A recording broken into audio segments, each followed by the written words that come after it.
Welcome to History Teller YT, where forgotten empires breathe again and ancient voices rise from the dust. Today, you're about to step into one of the most powerful, brutal, intelligent, and culturally advanced civilizations the world has ever known, the Assyrian Empire. This is not just a story of kings and battles. This is a journey through 3,000 years of ambition, through a land where warriors marched like thunder, where scribes preserved the world's earliest literature, and where gods shaped the destiny of nations. In this epic, you will witness the rise of unstoppable armies, the brilliance of administrators and scholars, the cruelty of war, the beauty of art, and the collapse of a superpower that once ruled continents.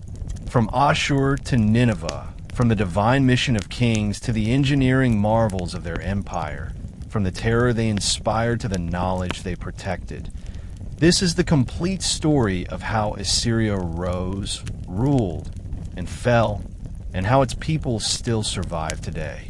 If you want to experience the roar of ancient battles, the glory of lost cities, the tension of rival brothers, the wisdom of scholars, and the tragic fall of an empire once believed invincible, then stay with me, because this is the story of Assyria, the empire that shaped history itself.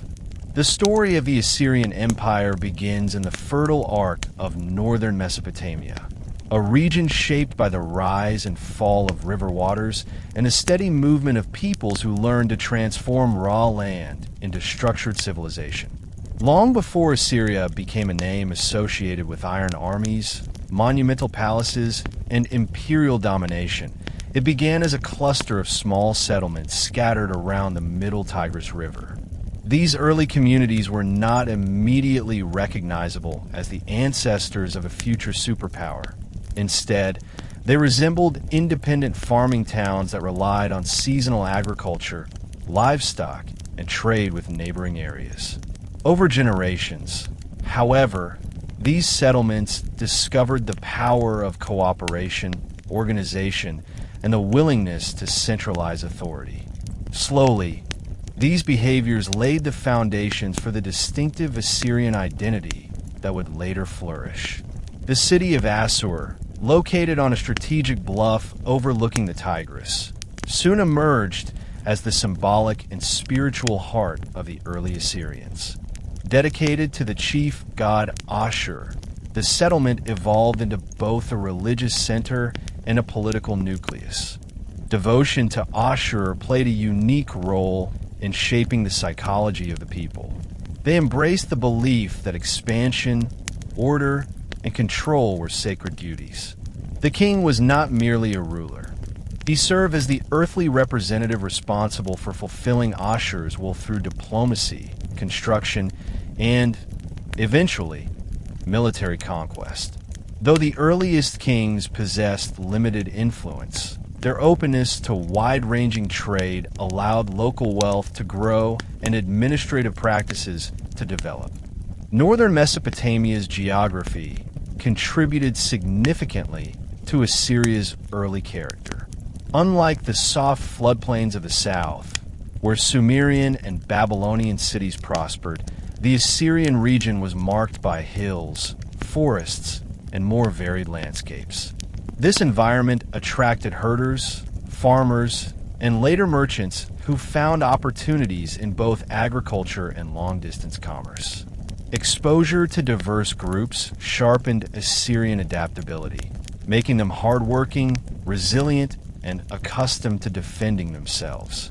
It is within this mix of geography, belief, and evolving social systems that the essential identity of Assyria took root, preparing the stage for the transformation from small city-state to ambitious kingdom. The early Assyrian kings ruled modestly compared to the mighty monarchs who would later dominate the Near East. Their authority, though limited in scale, helped shape the administrative and ideological frameworks that became hallmarks of the empire. These kings oversaw irrigation projects, managed temples, resolved disputes, and organized communal labor. They did not yet command massive armies, but they understood the importance of fortification and the need to secure trade routes that connected Anatolia, Mesopotamia, and the Levant. This commercial network allowed Assyria to acquire metals, textiles, and luxury goods, enriching the elite class and strengthening the city of Assur as a commercial hub. Trade with Anatolia, especially the establishment of Karam, merchant colonies, such as those in Kanesh, significantly impacted Assyrian society. Merchants from Assur became known for their business acumen, writing detailed contracts and sending letters preserving clay tablets that still survive today. These documents reveal a world filled with negotiation, partnership, debt management, disputes, and familial correspondence. Through these records, historians see an Assyria that values literacy, calculation, and the regulation of economic life. Such skills later enabled the efficient administration of conquered peoples when Assyria expanded into empire status. Alongside its commercial sophistication, Assyria also began developing its early cultural markers. The Assyrians adopted many elements of Sumerian and Akkadian culture, including religious rituals, artistic motifs, and writing systems, but they infused them with a uniquely northern flavor. Their gods, especially Ashur, grew in prominence, shaping a worldview where warfare, building projects, and obedience to the kings served divine purpose. Stone carvings and early architectural remains show a transitional phase, where Assyrians experimented with forms that would later evolve into the grand reliefs and massive palaces of the imperial era. All of these developments, subtle at first, planted seeds that would grow into the identity of a civilization known both for its ferocity and its creativity. The transition from early Assyria to the more powerful Middle Assyrian kingdom marked a turning point in the region's history. Around the 2nd millennium BCE, Assyrian rulers initiated political and military reforms to strengthen their hold on the city-states of northern Mesopotamia. They recognized that survival depended on organized defense, agricultural stability, and territorial consolidation. Kings such as Ashur led transformative campaigns, breaking away from periods of foreign control and asserting Assyria's independence from neighboring powers like Mitanni. This victory was not merely symbolic. It allowed Assyria to claim dominance over trade corridors that delivered wealth, manpower, and strategic advantage. Once the Middle Assyrian kings secured their independence, they implemented administrative systems that would later become hallmarks of the empire. They standardized laws, organized taxation, and created a bureaucratic infrastructure built on written communication, official appointments, and strict record-keeping. The Middle Assyrian law code, though harsh in many aspects, helped unify societal expectations and reinforce the authority of the state over family, property, and economic interactions. A structured hierarchy emerged, enabling rulers to exert consistent control even over distant territories. Military innovation also accelerated during this period. The Assyrians developed more coordinated infantry and cavalry units, improved siege techniques, and constructed fortified settlements along newly acquired borders. These preparations allowed later kings to launch aggressive expansions that reshaped the political landscape of the ancient Near East. For the first time, Assyria began to resemble the formidable military machine it would eventually become. Yet this era was not defined solely by war.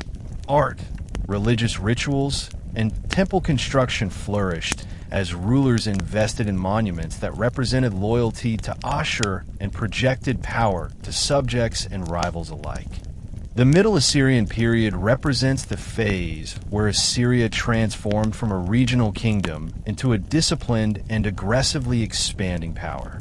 Although the early roots of organization and ambition were planted in the Old Assyrian period, it was during the Middle Assyrian era that these seeds matured into a structured imperial machine. The kings of this era understood that survival in the turbulent world of the ancient Near East required more than defensive posturing. It demanded assertive expansion, diplomatic manipulation, and the skillful integration of conquered peoples. As a result, the rulers of this phase began shaping policies that would later become defining elements of the Neo-Assyrian Empire, including systematic deportations, provincial administration, and large-scale agricultural restructuring. The political environment surrounding Assyria forced it into a posture of vigilance and adaptability. Rival powers, including the Hurrians of Mitanni, the Hittites in Anatolia, and Kassite Babylonia, constantly competed for influence and control of critical trade arteries. In response, Assyrian kings invested heavily in military readiness and strategic alliances. For instance, Ashurbanipal famously asserted Assyria's status by engaging diplomatically with Egypt through the Amarna letters, establishing that Assyria was no longer a subordinate state, but a rising equal among the great kingdoms of the time. This elevation in diplomatic status had significant consequences. It invited both cooperation and rivalry, pushing Assyria into a higher stakes political theater. Internally, the Middle Assyrian rulers demonstrated exceptional administrative foresight. They recognized that maintaining a growing territory required consistent legal frameworks and reliable governance structures. Thus, reforms were implemented to define social order, property rights, marriage laws, and penalties for various crimes. The legal code produced during this period, sometimes seen as harsh in comparison to earlier Mesopotamian laws, reflected the authoritarian approach necessary to unify diverse communities. Yet, despite the severity of its punishments, the code also underscored Assyria's commitment to maintaining social stability, family integrity, and economic accountability. For the people living within the developing Assyrian state, these laws created a dependable, albeit rigid, civil environment. As these reforms took root, the kingdom gained both internal strength and external confidence. Its rulers could now mobilize resources effectively, resolve disputes efficiently, and direct labor toward ambitious infrastructure projects. Temples, administrative complexes, and fortified centers grew, embodying the power of the monarchs and the divine authority of Ashur. In this stage, one witnesses a developing identity. Assyria was no longer just a city-state, but a disciplined, ambitious, and ideologically driven culture preparing to assert itself on a scale previously unseen. The Middle Assyrian period witnessed profound transformations in the methods and philosophy of warfare that would later define Assyria's reputation as one of history's most formidable military powers. To understand this evolution, one must first appreciate the cultural mindset that tied warfare directly to religious obligation. In Assyria, the king was believed to be executing the will of the god Ashur whenever he led troops into battle. This belief infused campaigns with a sense of destiny that elevated military actions beyond mundane politics. War was not merely a means of survival, but a sacred duty, and defeats were seen as dishonoring the divine mandate. Consequently, the state's institutions were reorganized around the assumption that constant readiness for conflict was necessary. To achieve this, the Middle Assyrian kings cultivated an army that was more structured and professional than those of contemporary rivals. Rather than relying predominantly on levies summoned during emergencies, the Assyrians expanded the role of standing troops. Soldiers who trained regularly, lived in military communities, and developed specialized skills. This shift allowed the state to maintain a force that could mobilize quickly and fight across distant frontiers. The diversification of units: infantry, archers, charioteers, early cavalry, provided tactical adaptability. Importantly, the Assyrians began experimenting with techniques that would later evolve into sophisticated siege warfare, enabling them to attack fortified cities that had previously resisted conquest. Technological innovation also contributed to Assyria's rising military effectiveness. Iron began playing an increasingly important role in weapon production, offering durability and sharper edges compared to bronze. The Assyrian army was among the earliest large powers to adopt iron weaponry on a significant scale, giving its soldiers an advantage in prolonged combat. In addition, the use of standardized equipment, organization into ranks, and central oversight by royal officials helped ensure discipline and consistency. These innovations meant that battles were not left to the whims of loosely organized warriors. Instead, they were conducted by a cohesive force directed by commanders who valued precision, order, and hierarchy. Military success reinforced Assyrian identity and justified political expansion. Victories were celebrated in inscriptions, recorded in annals, and immortalized in temple art. Each triumph served as evidence that the king had fulfilled his divine purpose, while defeats demanded immediate recovery or divine appeasement. Through this relentless commitment to military dominance, Assyria steadily expanded its influence, laying the groundwork for later kings to launch even more ambitious campaigns. The cultural, technological, and strategic developments of this period ultimately formed the backbone of the Neo-Assyrian war machine, whose power would shake the ancient world. The administrative system developed during the Middle Assyrian period marked one of the most significant leaps in ancient statecraft. While earlier rulers had relied on local elites and semi-independent communities, the kings of this era understood that a true empire required uniform oversight across all territories. This realization spurred the creation of provincial governance, a system in which trusted officials, often chosen from the nobility or the royal family, were appointed to oversee conquered regions. These governors managed tax collection, enforced laws, ensured the movement of goods, and maintained loyalty to the throne. Their presence prevented local rebellions, stabilized trade, and integrated new lands into the Assyrian administrative network. To support this expanding bureaucratic structure, the Assyrians relied heavily on literacy and record-keeping. Scribes documented everything from tax receipts to military orders, agricultural quotas, and diplomatic agreements. These clay tablets, many of which have survived, reveal a society deeply invested in organization, planning, and accountability. The ability to record and retrieve information made the administration efficient, allowing the king to monitor distant provinces and respond quickly to potential challenges. Unlike empires that collapsed due to decentralization or communication failures, Assyria built mechanisms of control that could withstand geographic and cultural diversity. The ideological foundation of Assyrian power also evolved during this period. Kings began to adopt titles that emphasized their role as shepherds, warriors, and builders ordained by Ashur. Their inscriptions portrayed them as both righteous and fearsome, protectors of order and destroyers of chaos. This dual identity, benevolent toward loyal subjects but merciless toward enemies, became a defining characteristic of Assyrian kingship.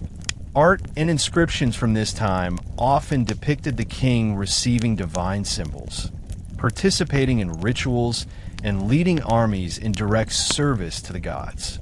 Such imagery reinforced the notion that political authority and divine approval were inseparable. This blending of administration, ideology, and military force prepared Assyria for its next historical transformation. The Middle Assyrian system was stable, disciplined, and ambitious, but its true significance lies in what it enabled. The birth of the Neo-Assyrian Empire, one of the greatest and most influential empires of the ancient world. The institutions, cultural values, and strategies developed during this period formed the infrastructure on which later kings would build an empire stretching from the Persian Gulf to the Mediterranean. The emergence of the Neo-Assyrian Empire stands as one of history's most remarkable political revivals. After experiencing periods of instability, foreign pressure, and internal fragmentation, Assyria re-emerged stronger, more unified, and more determined than ever before. The centuries following the Middle Assyrian period were marked by challenges that tested the resilience of the kingdom.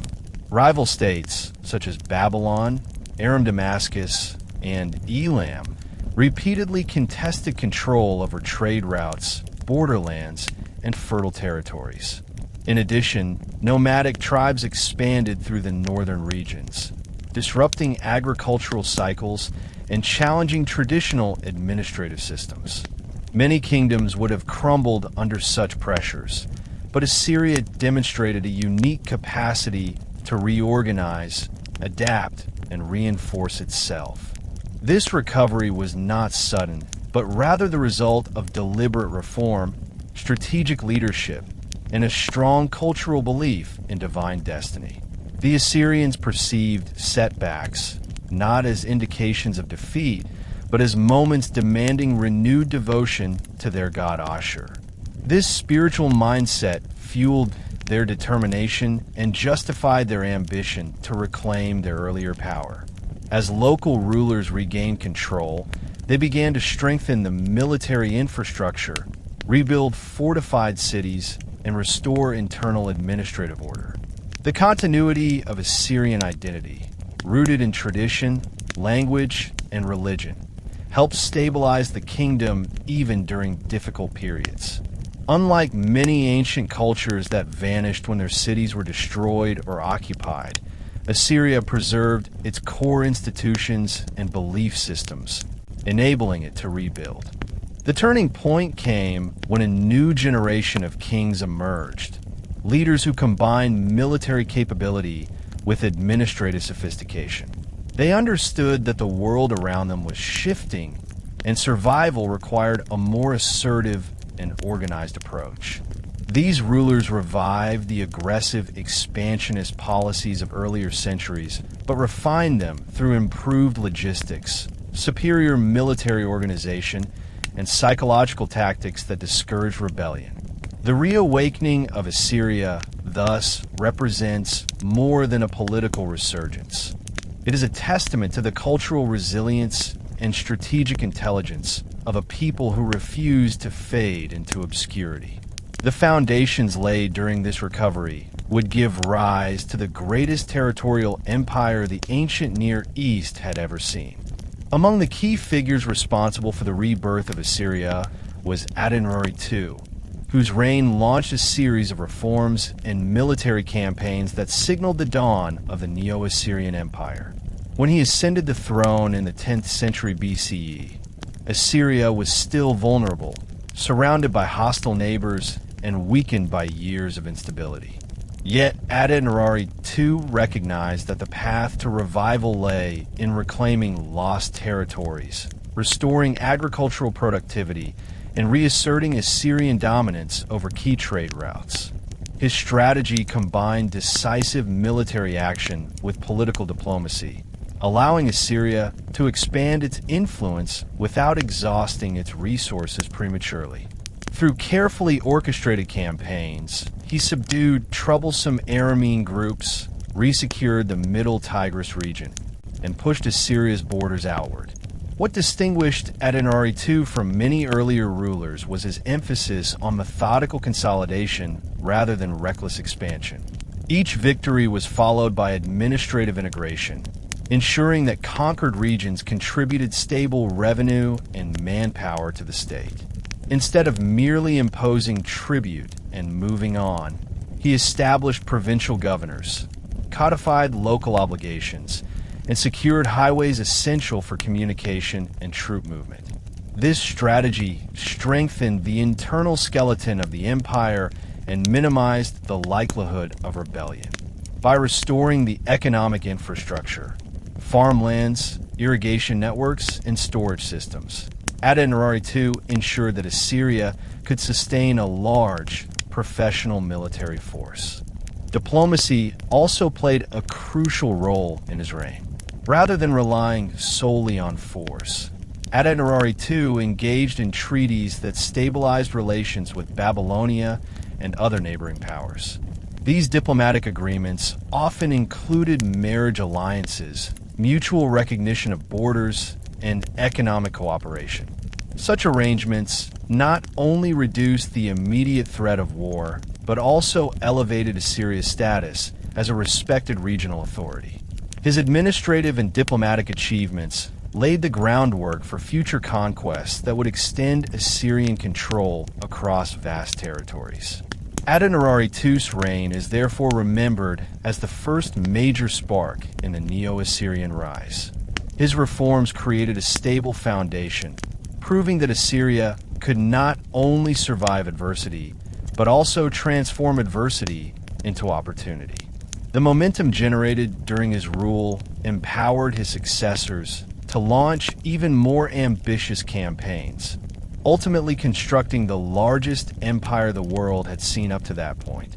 Without Adad-nirari II's strategic brilliance, the Neo-Assyrian Empire may never have achieved the remarkable unity and strength for which it is known. The early Neo-Assyrian period marked a dramatic transformation in how the Assyrians organized their society, governed their territories, and projected military strength. Building on the reforms initiated by Adad-nirari II, his successors, including Tukulti-Ninurta II and Ashur-Nisirpal II, continued refining the mechanisms of imperial control. One of the defining characteristics of this era was the centralization of authority under the king, who acted not only as a political ruler, but also as the supreme military commander and ultimate judicial authority. This concentration of power allowed for swift decision-making and unified policies across an expanding domain.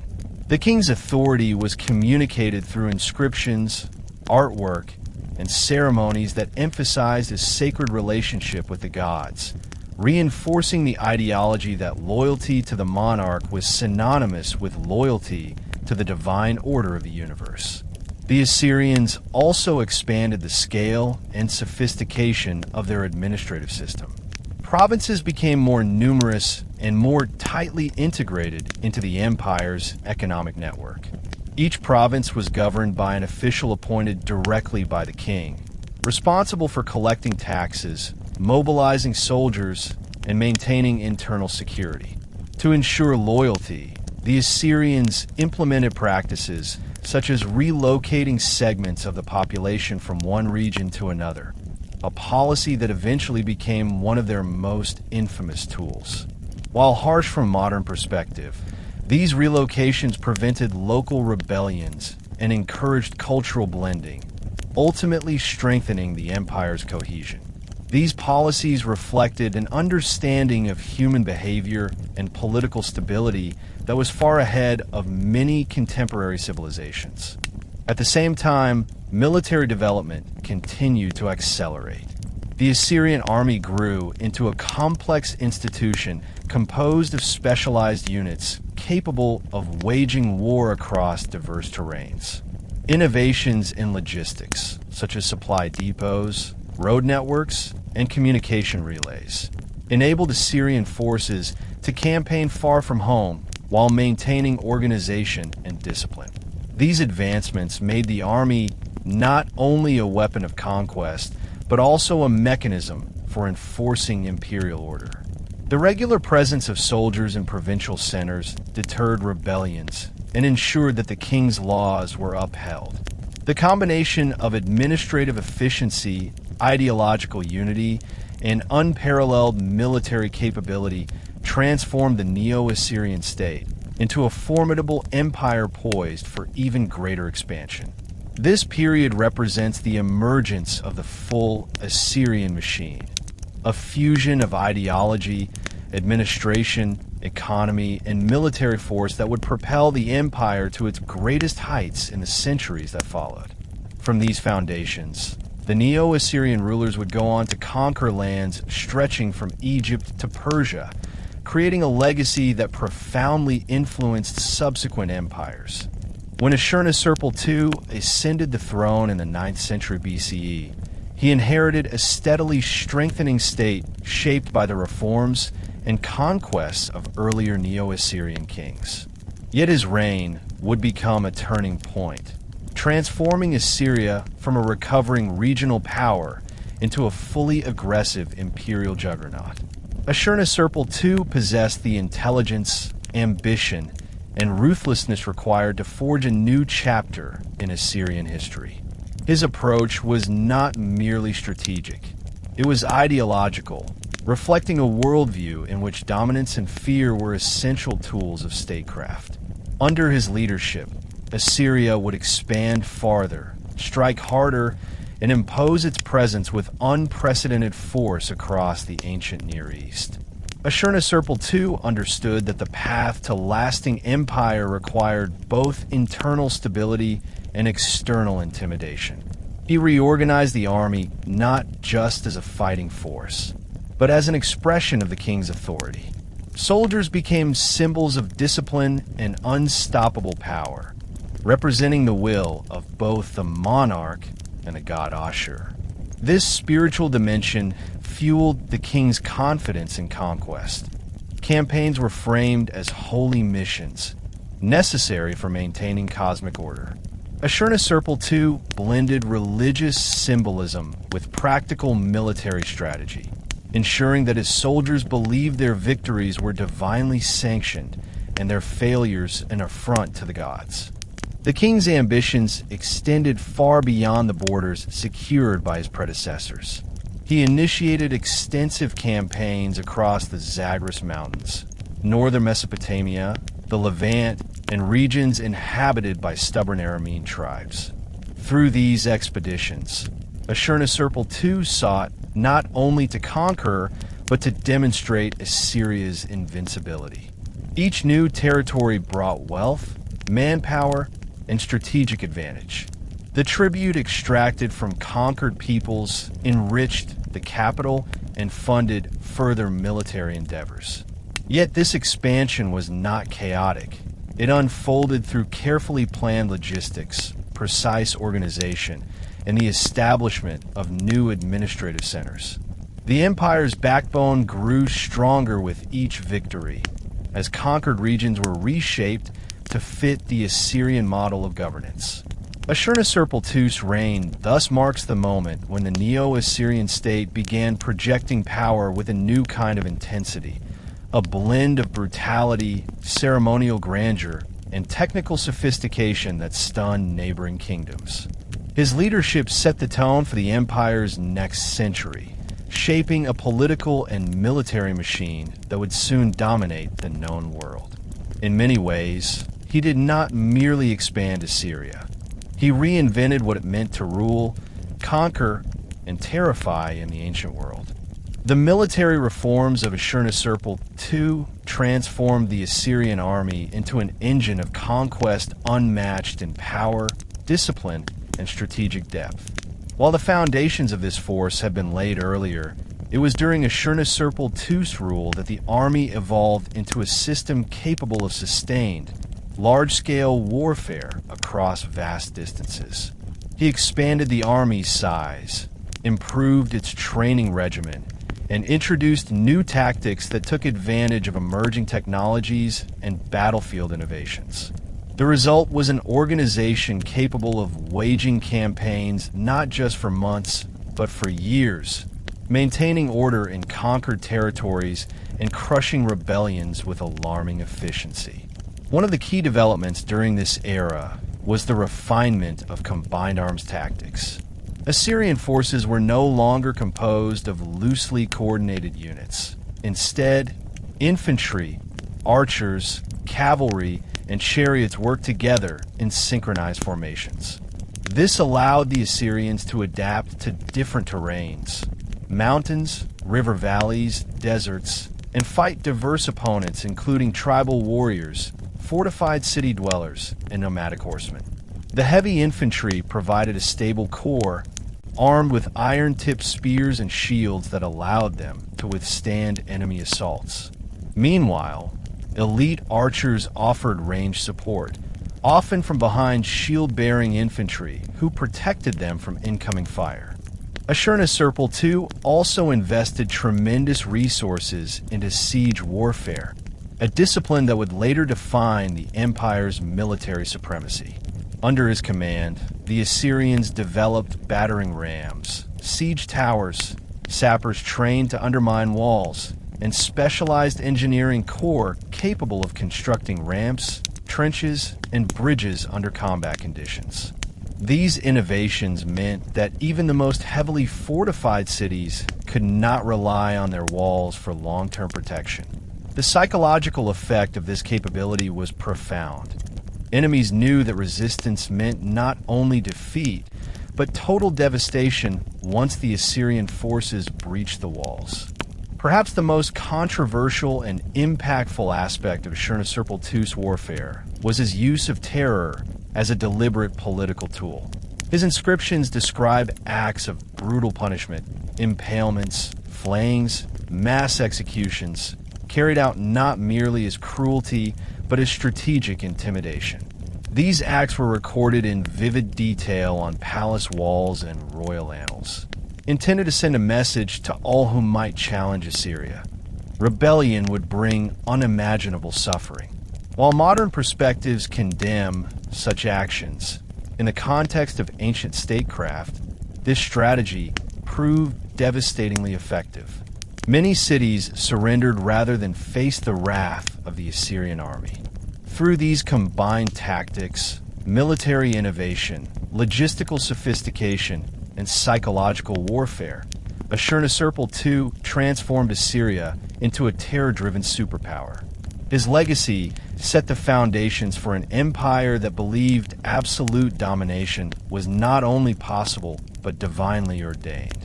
Ashurbanipal II's ambitions extended far beyond the battlefield. To solidify his rule and create a new ideological center for the empire, he initiated one of the most dramatic urban projects in ancient history: the construction and revitalization of the city of Kalhu, Nimrud. This city would become the new capital of Assyria, a monumental expression of the king's authority, cultural vision, and imperial pride.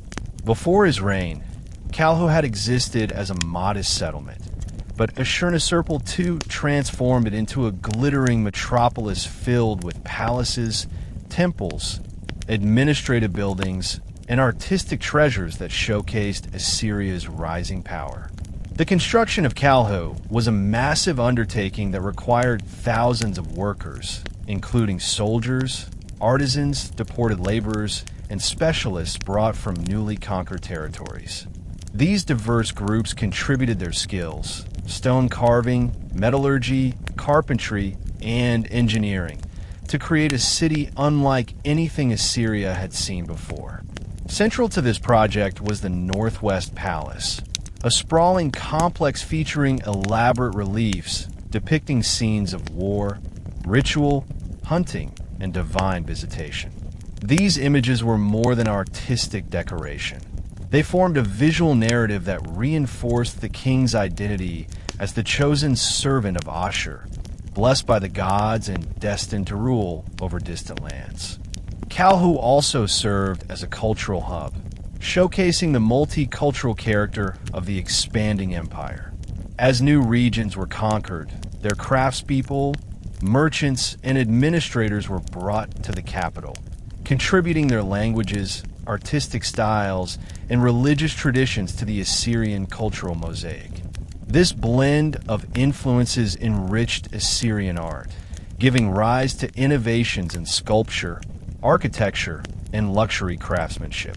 The famous winged lamassu, colossal guardian figures with human heads, lions or bulls' bodies, and eagle wings, were installed at palace entrances to symbolize divine protection and imperial strength. These creations would later become some of the most iconic symbols of Assyrian civilization. In addition to its cultural significance, Kalhu functioned as the administrative heart of the empire. Taxation, military planning, diplomatic correspondence, and economic coordination all flowed through the city. The capital's warehouses stored the tribute extracted from conquered lands: grain, metals, livestock, exotic animals, and luxury goods, which funded further campaigns and construction projects. The bustle of markets, temples, and political centers created an atmosphere of progress and imperial pride. Kalhu stood as a testament to Assyria's belief that greatness was not only achieved through war, but also through the construction of enduring monuments. By founding Kalhu, Ashurbanipal II demonstrated that empire required both physical power and cultural splendor.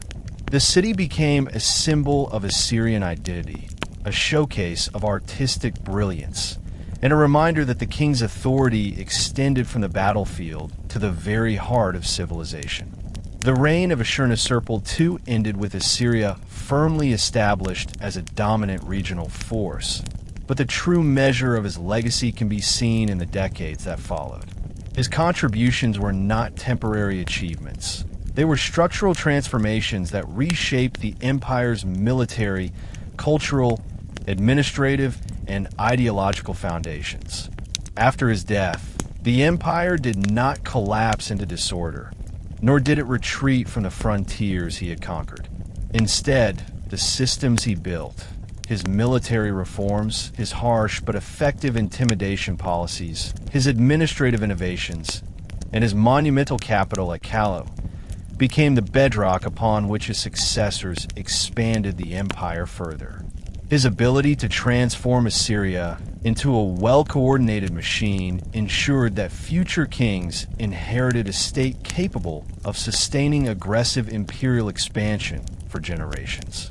Ashurbanipal II's reign also set a precedent in the psychological use of power. His inscriptions, reliefs, and monumental art served a dual purpose: to glorify the king and to terrify any potential adversaries. This approach reshaped the political landscape of the ancient Near East, forcing neighboring kingdoms to reconsider their diplomatic and military strategies. Many smaller states, particularly along the Levantine coast and the northern mountains, began sending tribute to Assyria without the need for direct military confrontation, terrified by the stories of what Ashurbanipal II had done to rebellious cities. Kings who followed him inherited not only a larger territory, but also a reputation that made further conquests easier. Yet Ashurbanipal II's legacy went beyond fear. His revitalization of Kalhu created a cultural and administrative heart for the empire. The city became a center of learning, craftsmanship, and religious life. Its palaces displayed some of the most detailed and sophisticated reliefs in Near Eastern history, depicting scenes of court life, military triumphs, and ceremonial rituals. The creation of these artworks required skilled artisans from different regions, fostering artistic exchanges that enriched Assyrian culture. Future kings would continue this tradition, using architecture and art as tools of propaganda and cultural cohesion. Economically, the tribute system and agricultural reforms introduced during his reign created a surplus that allowed the empire to sustain a professional army and large-scale state projects. Roads were improved, bridges built, and supply depots established, ensuring that the empire could continue functioning even during prolonged campaigns. His reforms also stabilized internal trade, making the empire less dependent on any single region for necessary resources. In summary, Ashurbanipal II's legacy was not simply the conquest he achieved in his lifetime, but the durable institutions and ideological frameworks he established. These would guide Assyria into its next phase, a time of even greater conquests under his son, Shalmaneser III, who would inherit a thriving empire poised for aggressive expansion. Shalmaneser III, son of Ashurbanipal II, ascended the throne during a time when Assyria was already powerful, wealthy, and administratively stable. But instead of maintaining his father's accomplishments, Shalmaneser III took the empire to new heights. His reign lasted more than 3 decades, making him one of the longest ruling kings in Assyrian history. During this time, he launched numerous military campaigns aimed at expanding Assyria's influence. His annals record more than 30 years of almost continuous warfare. These campaigns were not random displays of aggression. They were deliberate efforts to secure trade routes, suppress rival coalitions, and integrate new regions into the Assyrian administrative network. One of the defining features of Shalmaneser III's reign was his focus on Western expansion. The Levant, with its coastal ports and access to Mediterranean trade, represented enormous economic potential. However, this region was also home to numerous independent city-states and kingdoms, including Israel, Damascus, Tyre, Sidon, and others. Many of these states feared Assyrian expansion and formed coalitions to resist domination. One of the most famous confrontations occurred at the Battle of Karkar in 853 BCE, where Shalmaneser III faced a massive alliance that included Ahab of Israel, Hadadezer of Damascus, and other kings. Although the battle ended inconclusively, the coalition's inability to destroy the Assyrian army demonstrated the might of the empire. Shalmaneser III's inscriptions present him as a tireless conqueror who saw warfare as a divine duty. Like his father, he framed his campaigns as acts of obedience to the god Ashur, carrying divine authority with him into battle. His annals describe not only his military conquests, but also the submission of rival kings, the payment of tribute, and the strategic use of diplomacy. Many states chose to pay him tribute rather than face the devastation that Ashurbanipal II had demonstrated in earlier decades. The tribute lists include gold, silver, copper, fine textiles, exotic animals, chariots, and even decorative furniture, evidence of the wealth flowing into Assyria during his reign. One of Shalmaneser III's greatest strengths was his ability to sustain long-term campaigns without exhausting the state's resources. He built on a logistical infrastructure created by his father, using established supply depots, fortified staging sites, and well-coordinated transport systems to support his troops. He also expanded the role of deportation, resettling conquered peoples in strategic regions to bolster agricultural productivity and maintain social stability. These policies strengthened the empire's hold over newly conquered territories and prevented rebellions by mixing populations in ways that disrupted local power blocks. Shalmaneser III was not only a conqueror, he was a builder as well. He expanded Kalhu, adding new temples, palaces, and monumental artworks. His famous black obelisk, covered in detailed reliefs and inscriptions, portrays scenes of tribute-bearing peoples from across the Near East. It remains one of the most iconic artifacts of the Neo-Assyrian period and provides invaluable historical insight into diplomatic relations of the era. In essence, Shalmaneser III transformed Assyria from a powerful kingdom into a sprawling imperial force.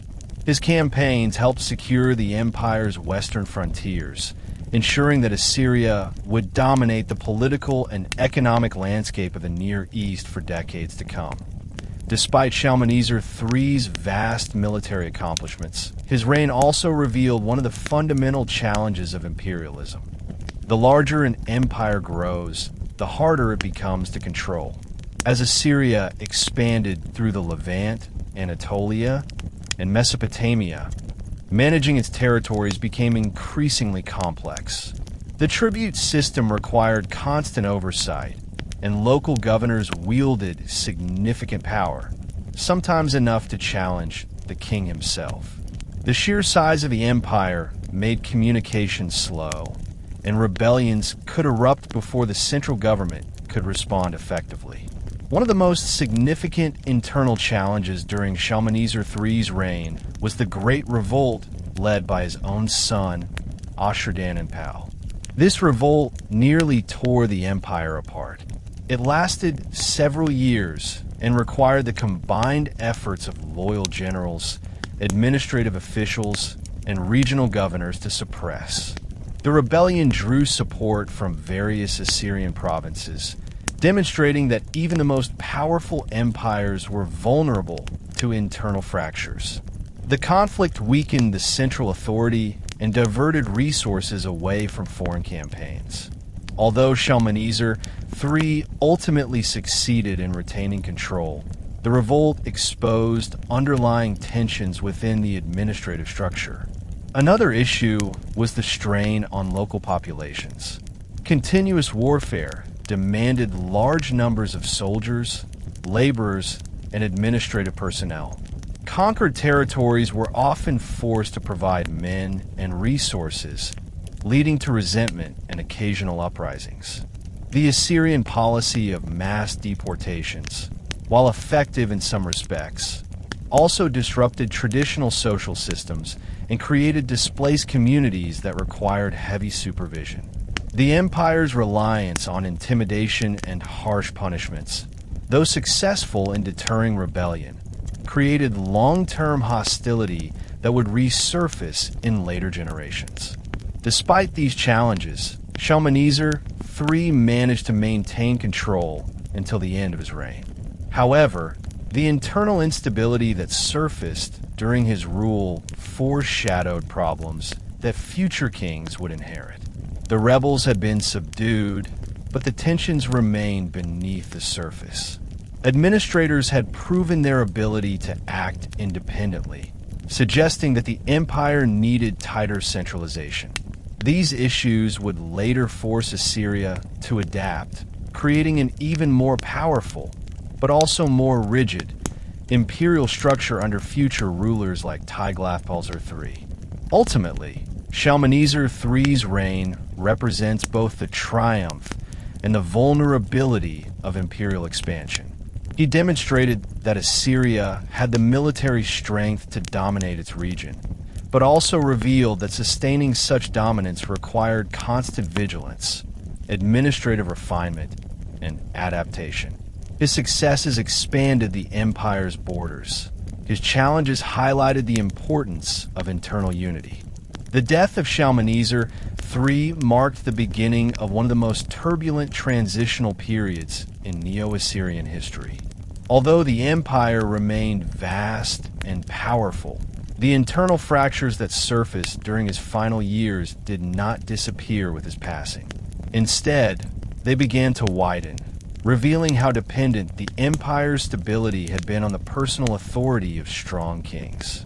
In many ways, the decades following Shalmaneser III's reign serve as a case study in how even the strongest empires can falter when internal unity weakens and when the central government loses its ability to control powerful provincial elites. Shalmaneser III's successor, Shamshi-Advi, inherited not only a throne, but also an empire deeply scarred by civil war. The Great Revolt led by Ashurbanipal had weakened the structure of the state, emboldening local governors who had grown accustomed to exercising semi-independent authority during the conflict. While Shamshi-Advi attempted to restore order, he found himself forced to compromise with regional power holders to maintain peace. This meant granting certain privileges and recognizing authority that earlier kings would never have allowed. These concessions, while necessary in the short term, created long-term vulnerabilities within the empire's administrative network. Foreign threats also intensified during this period. In Babylonia, political instability created opportunities for local dynasties and tribal groups to challenge Assyrian influence. To the west, Aramean states and Levantine kingdoms slowly regained strength. Some of these states had been subdued by Shalmaneser III, but were now testing the limits of Assyrian oversight. They sensed weakness and hesitated less in resisting tribute demands or attempting to reclaim lost independence. Meanwhile, internal economic pressures grew as resources that had once flowed steadily into Assyria during Shalmaneser III's active campaigning now decreased due to political uncertainty and administrative inefficiencies.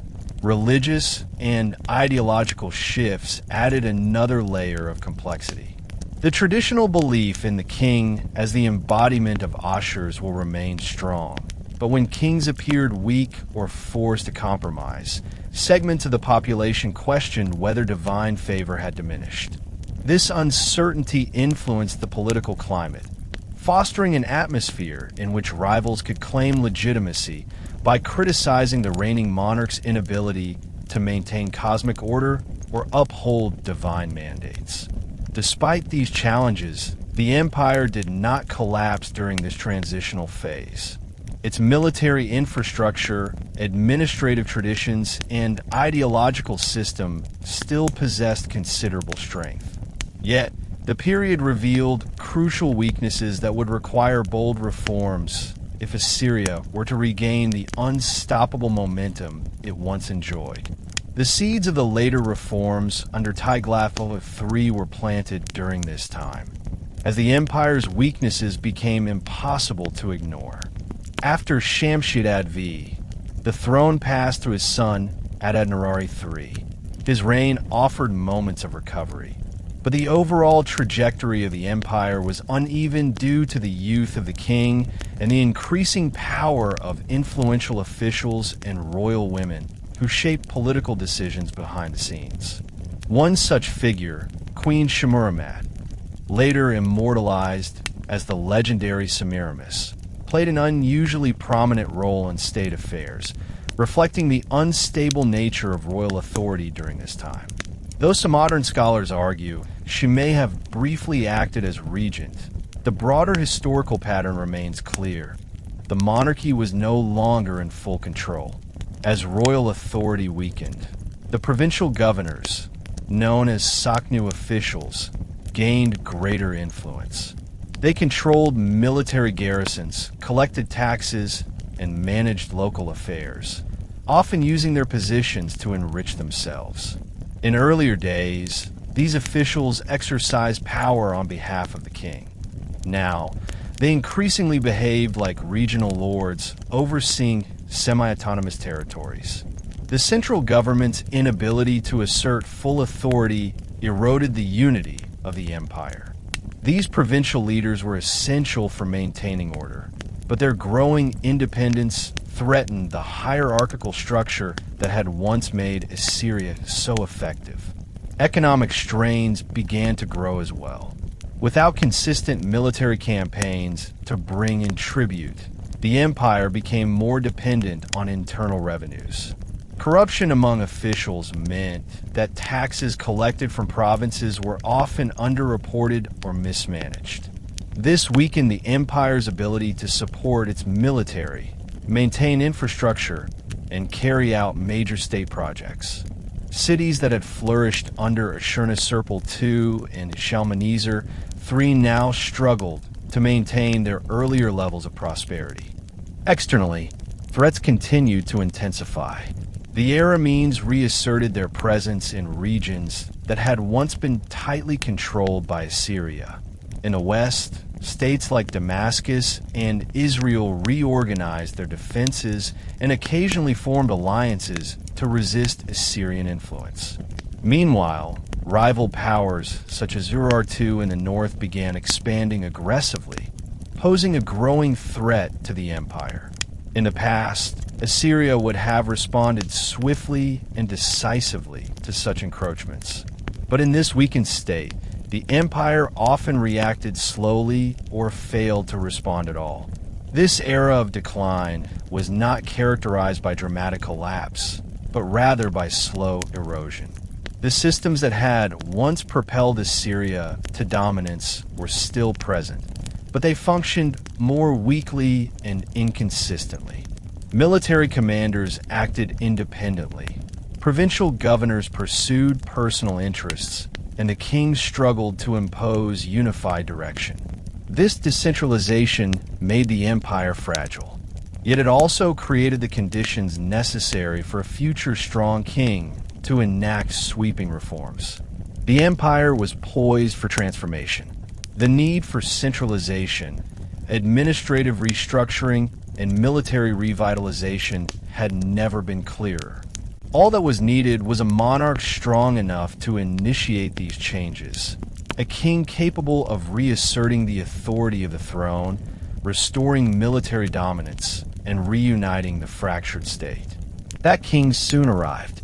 By the mid-8th century BCE, the Neo-Assyrian Empire appeared strong on the map, but weak in practice. The outward form of imperial domination survived, but the internal structure was unstable. It was in this context that Tiglath-Pileser III emerged, a ruler whose reign would fundamentally reshape the empire and initiate one of the most important transformations in the history of the ancient Near East. Tiglath-Pileser III did not merely ascend to the throne. He seized it during a period of crisis, either through direct succession or through a possible coup. Scholars still debate the details. Regardless of the exact circumstances, his rise to power marked the beginning of a new era. Unlike the weak kings before him, Tiglath-Pileser III possessed a strategic mind and an iron will. He recognized that the empire's problems were systemic, not temporary, and that only sweeping reform could restore Assyria's strength. One of his first actions was to reduce the power of provincial governors. He reorganized the empire's administrative geography, creating smaller provinces directly controlled by appointed officials loyal to the crown. This limited the ability of any one official to accumulate enough power to challenge the monarchy. By increasing the number of provinces and redistributing territory, Tiglath-Pileser III centralized authority more tightly than any earlier king. His reforms also extended to the army, which had suffered from decentralization and corruption. Tiglath-Pileser III introduced a professional standing army funded directly by the state rather than by local officials. This allowed the king to maintain a permanent military force capable of rapid mobilization. He expanded recruitment by incorporating conquered peoples into auxiliary units, allowing the empire to maintain an enormous and diverse fighting force. This professionalization would later enable Assyria to launch ambitious campaigns across the entire Near East. Diplomatically, Tiglath-Pileser III reasserted Assyria's dominance with ruthless efficiency. Within a few years, he subdued rebellious states, crushed uprisings, and reimposed tribute on regions that had drifted away from Assyrian control. His military victories were swift and decisive, demonstrating that a new kind of king now ruled in Nineveh and Kalhu. This decisive leadership revitalized the empire's ideological foundation. Once again, the people believed that the king carried the favor of Ashur, and that divine destiny guided the expansion of the empire. Tiglath-Pileser III's rise marks a major turning point. The shift from a weakened empire to a reformed and revitalized superpower poised to dominate the Near East. His reforms would permanently alter Assyrian governance, military structure, and imperial policy, setting the stage for the empire's greatest conquests in the centuries that followed. The rise of Tiglath-Pileser III marks one of the most dramatic and transformative moments in Assyrian history. Before his ascent to the throne, the empire functioned more like a loosely connected mosaic of semi-autonomous regions, each controlled by a provincial governor who often served personal interests rather than the needs of the central government. Tiglath-Pileser III immediately recognized that this arrangement could no longer sustain an empire of growing territorial complexity. The administrative reforms he introduced did more than restore temporary order. They fundamentally restructured the way the empire operated, forging a new political engine capable of supporting large-scale expansion for decades. His first major administrative reform targeted the entrenched power of provincial governors. These officials had grown too influential, often controlling vast regions that enabled them to build personal alliances and accumulate independent military resources. Instead of attempting to negotiate with these elites, Tiglath-Pileser III disassembled their power by splitting large provinces into smaller units, drastically reducing the authority any single official could possess. He expanded the total number of provinces, placing each under a governor personally appointed by the king. The smaller the province, the easier the king could monitor its taxes, troop levies, and political behavior. This shift created a tighter network of control in which the king's authority penetrated more deeply into local affairs than ever before. Equally important was the reform of the taxation and supply systems. In earlier eras, taxes were often collected inconsistently or siphoned away by corrupt officials. Tiglath-Pileser III replaced this chaotic model with a standardized system overseen by trusted administrators and scribes who reported directly to the palace. Tax revenues now flowed with predictable regularity into state treasuries, fueling the military and supplying construction projects. Grain, livestock, metals, and luxury goods were carefully recorded and redistributed across the empire according to royal needs. This reliable flow of resources allowed the king to maintain constant military readiness, something that had been impossible under previous rulers who lacked centralized economic control. Tiglath-Pileser III also innovated in the policy of mass deportation, turning it from an occasional tool into an institutional mechanism. Rather than punishing rebels with indiscriminate violence alone, he relocated entire populations from conquered cities to different parts of the empire. These deportations served multiple purposes. They prevented local uprisings by breaking up traditional power structures. They repopulate underdeveloped areas. They supplied skilled laborers to Assyrian cities, and they diversified the empire's economic base. The policy transformed Assyria into a multicultural center of artisans, farmers, traders, and administrators, all functioning under a single political authority. These reforms collectively produced a more unified, centralized, and stable empire. The king's authority was now absolute, no longer threatened by ambitious governors or weak communication systems. Tiglath-Pileser III had laid the foundation for an imperial system that could expand rapidly, respond swiftly to crises, and maintain internal cohesion even during prolonged warfare. His administrative revolution reshaped the very identity of the Neo-Assyrian Empire, transforming it from a fragile kingdom into a formidable superpower with unmatched organizational sophistication. Among Tiglath-Pileser III's most groundbreaking achievements was the creation of the first fully professional standing army in Near Eastern history. Earlier Assyrian forces had been powerful but inconsistent, composed mainly of seasonal levies and forces supplied by provincial governors. This system worked during periods of strong kingship, but it collapsed when governors gained too much independence or when the central government lacked the authority to enforce military discipline. Tiglath-Pileser III understood that an empire of Assyria's size required a reliable, permanent army that could respond instantly to rebellion or foreign invasion. The transformation he implemented in the military structure elevated Assyria to a new level of power. The king's reforms began with the recruitment and training of permanent infantry units. These soldiers were paid directly by the state, issued standardized weapons, and trained year-round. This innovation created a core of elite fighters who formed the backbone of the army. They were supplemented by specialized units, including archers, slingers, spearmen, cavalrymen, and engineers, each with carefully defined roles in battle. Instead of mobilizing disorganized levies during wartime, Tiglath-Pileser III commanded a disciplined force ready for deployment at any moment. This allowed the empire to conduct multiple campaigns simultaneously, something earlier rulers could only dream of. One of the most important changes was the expansion of cavalry, which became a defining feature of Assyrian warfare.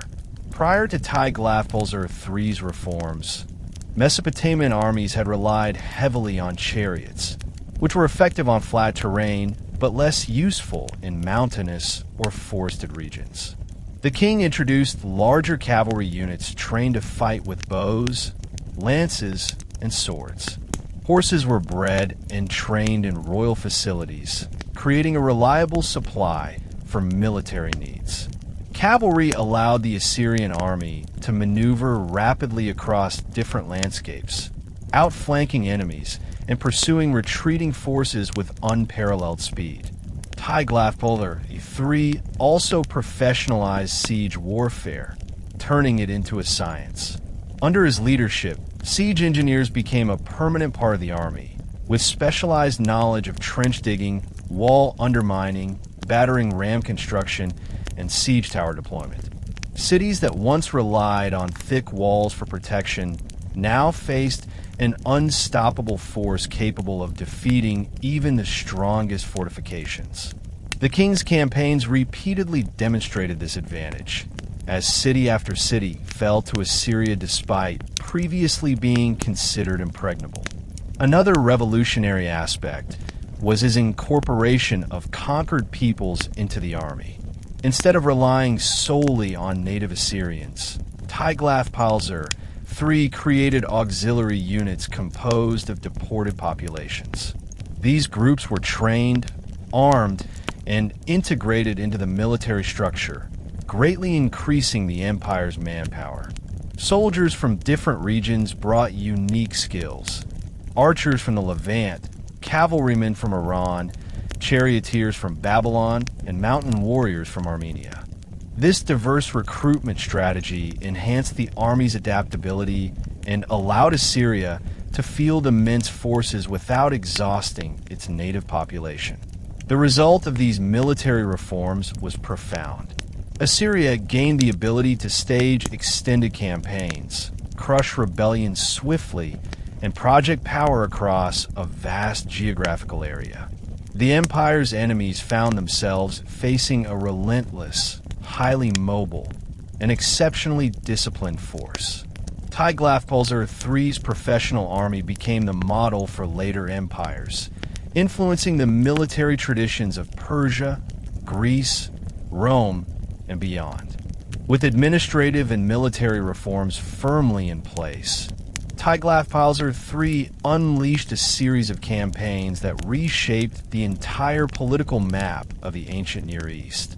Unlike earlier kings who sometimes relied on overwhelming brutality alone, Tiglath-Pileser III combined strategy, diplomacy, and relentless pressure to secure long-term control over conquered regions. His campaigns were methodical, calculated, and backed by a logistical network capable of sustaining long-distance warfare. As a result, he achieved conquests on a scale that surpassed nearly all of his predecessors. One of his earliest campaigns targeted Babylonia, a region that had long been both a rival and a cultural sibling to Assyria. Babylonian kings had exploited Assyria's earlier weaknesses, but Tiglath-Pileser III reversed this dynamic entirely. He defeated opposing factions, imposed direct control, and eventually assumed the title of King of Babylon himself, a symbolic and political triumph that elevated Assyria's authority across Mesopotamia. His dual kingship marked a significant moment in Near Eastern history, demonstrating Assyria's capacity not just to defeat Babylon, but to govern it. From there, he turned his attention westward, launching sweeping campaigns into Syria and the Levant. Many of these regions had resisted Assyrian domination for generations, forming coalitions and using the rugged terrain to their advantage. But Tiglath-Pileser III's professional army outmaneuvered them. He conquered key cities, dismantled regional alliances, and imposed provincial administration on territory that earlier kings had only influenced indirectly. States such as Arpad, Hamath, and Damascus eventually fell under his control, some after prolonged sieges that showcased the full power of his military machinery. The king also expanded Assyrian influence into Israel, intervening in local dynastic struggles and reshaping political alliances. Some leaders submitted and paid tribute. Others resisted and faced deportation. His campaigns fundamentally altered the region's political landscape, weakening traditional powers and embedding Assyria deeply into the affairs of the Levant. To the north, Tiglath-Pileser III confronted the rising kingdom of Ur-II, a formidable mountain power that had exploited Assyria's earlier period of decline. His campaigns against Ur-II demonstrated the mobility and effectiveness of his reformed army. Without permanently conquering the entire region, he nevertheless crippled Ur-II's influence, captured its strongholds, and disrupted its alliances, securing Assyria's northern borders for decades. Throughout these campaigns, Tiglath-Pileser III used deportations not simply to intimidate, but to build a stronger empire. Skilled artisans were relocated to Assyrian cities. Farmers moved to fertile lands, and rebellious populations dispersed. This strategy ensured that newly conquered territories adapted quickly to imperial rule. By the end of his reign, Tiglath-Pileser III had transformed Assyria from a weakening state into the undisputed hegemon of the Near East. His conquests, reforms, and political strategies created an empire that was more unified, efficient, and powerful than anything the region had seen before. The world that emerged from his reign was fundamentally different, more centralized, more militarized, and more interconnected under Assyrian dominance. After the death of Tiglath-Pileser III, the throne passed to Shalmaneser V, a king whose reign is often overshadowed by the towering legacy of his predecessor and the dramatic ascension of Sargon II, who followed him. Yet Shalmaneser V played a crucial role during a transitional period when Assyria needed to maintain the momentum created by earlier reforms while managing the growing pressures of an expanding empire. His reign, though short, represented the ongoing continuity of a new imperial system and highlighted the complexities of managing a giant state forged through conquest, deportation, and strict administrative centralization. Shalmaneser V inherited an empire that was extremely powerful but structurally demanding. The administrative reforms of Tiglath-Pileser III had strengthened the core of the state, but they also required relentless oversight. Provincial governors needed close supervision, tax systems needed to function with precision, and population transfers had to be managed constantly. Failure to maintain these systems risked destabilization. Shalmaneser V, therefore, spent much of his reign enforcing the bureaucratic order established by his father. His surviving inscriptions suggest a king who was stern, pragmatic, and deeply concerned with ensuring that tribute flowed regularly to the capital. His most significant political challenge came from the Levant, particularly from the Kingdom of Israel, which had a history of both submission and rebellion under earlier Assyrian kings. During Shalmaneser V's reign, Israel, under King Hoshea, attempted to break free from Assyrian control by forming alliances with Egypt. Such disobedience violated the tribute agreements and represented a direct threat to Assyrian authority. Shalmaneser V responded decisively, launching a military campaign that besieged Israel's capital, Samaria, although the full details remain debated, especially because the siege likely extended beyond the length of his reign. It is clear that Shalmaneser V set the wheels in motion for the conquest of Israel. The significance of this campaign is enormous. The fall of Samaria would not only mark the destruction of the northern kingdom of Israel, but would also demonstrate that Assyria had no tolerance for rebellion, no matter how distant or politically complex the region. The policy of deportation, which had become a central tool of Assyrian governance, was applied to the Israelites. Tens of thousands were relocated to various parts of the empire, their lands repopulate with peoples from other conquered territories. This event, remembered in later traditions as the dispersal of the 10 lost tribes, shows how deeply Assyrian policy penetrated the social and demographic fabric of the ancient world. Despite his decisive actions, Shalmaneser V's reign ended abruptly. Historical sources suggest that he may have been overthrown in a coup, possibly orchestrated by Sargon II, though the exact circumstances remain uncertain. What is clear is that his death marked another transition in Assyrian history, one that would bring to power a king determined to legitimize his rule through sweeping reforms, ambitious construction projects, and military victories on a massive scale. With the sudden appearance of Sargon II on the throne, the Assyrian Empire entered yet another period of transformation. Sargon II is often considered one of the most energetic, creative, and controversial kings in Assyrian history. His legitimacy, whether disputed or solid, forced him to embark on a reign full of achievements designed to assert his right to rule.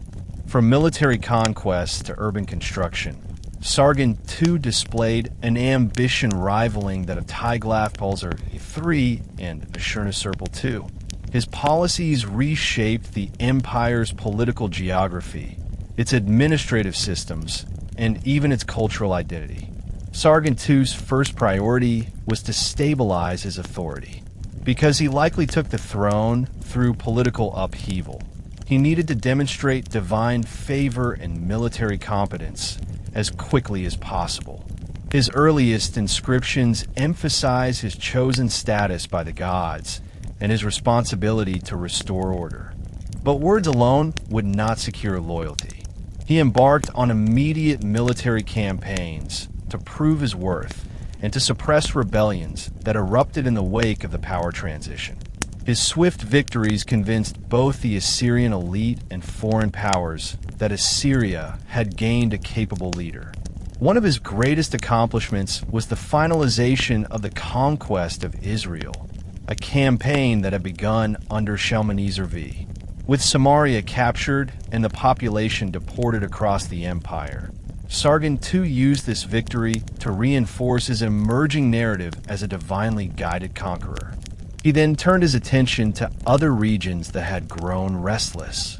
The kingdom of Urartu, a long-standing northern rival, faced devastating defeats as Sargon II launched coordinated attacks that dismantled its military infrastructure and sacked its major cities.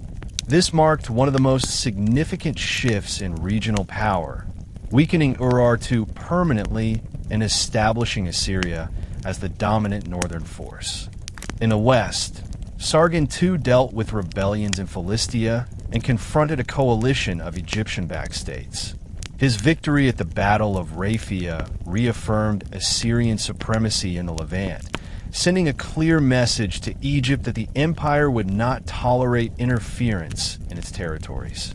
In the east, he subdued Elamite forces and reinforced Assyrian presence across the Zagros Mountains. Through these conquests, Sargon II expanded the empire to new heights, integrating distant territories into a complex web of provinces, vassal states, and tribute-paying regions. But Sargon II's legacy is not limited to warfare. He was also a visionary builder. Dissatisfied with existing capitals like Nineveh and Kalhu, he founded an entirely new city, Dur-Sharrukin, fortress of Sargon. This colossal urban project symbolized his authority, housing grand palaces, temples, administrative centers, and monumental sculptures. The city was designed as a testament to divine order, political legitimacy, and the grandeur of Assyrian power. Although it was abandoned shortly after his death, Dur-Sharrukin stands as one of the largest and most impressive construction projects in ancient Mesopotamian history. Sargon II's reign was transformative in every sense: militarily, administratively, architecturally, and ideologically. His ability to rebuild the empire's strength after a period of instability secured Assyria's dominance and paved the way for one of the most famous kings in history, his son, Sennacherib. Beyond his military achievements and monumental construction efforts, Sargon II's rule is best understood as a period of profound administrative consolidation. He inherited a complex bureaucratic state shaped by the reforms of Tiglath-Pileser III, but strained by the turmoil of Shalmaneser V's reign. Rather than simply maintaining the system, Sargon II expanded it, refined it, and infused it with a level of ideological intensity that made the empire stronger than ever. One of his most important reforms was the reorganization of territories gained through conquest. Sargon II did not treat newly conquered regions as temporary possessions. He integrated them into the empire through well-designed administrative structures. He established new provinces and appointed governors whose loyalty was to him alone. Conquered rulers were sometimes allowed to remain in power as vassals, but only when they demonstrated obedience and paid tribute regularly.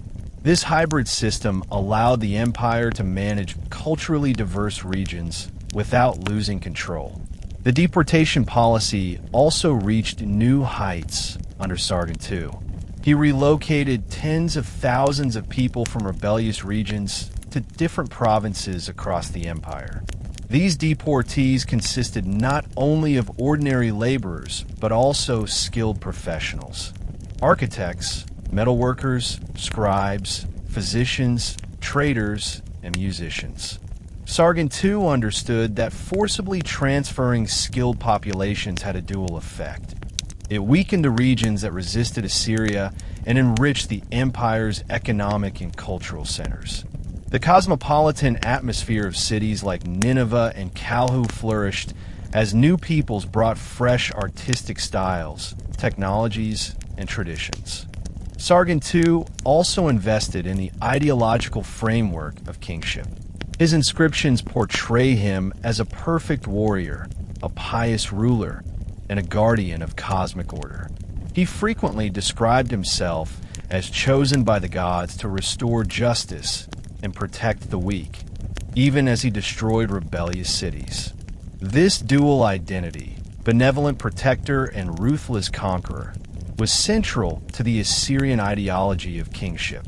It helped unify the empire's diverse population under a symbolic and divine authority. Economically, Sargon II strengthened the empire through improved agricultural management.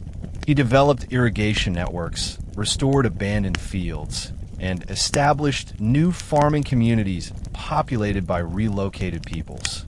These efforts boosted food production and stabilized the empire's food supply, which had always been one of the most important pillars of imperial sustainability. Sargon II's death in battle in 705 BCE marked a dramatic end to an extraordinary reign. His sudden death created a sense of shock and uncertainty, but the empire he left behind was strong, well-governed, and poised for continued expansion.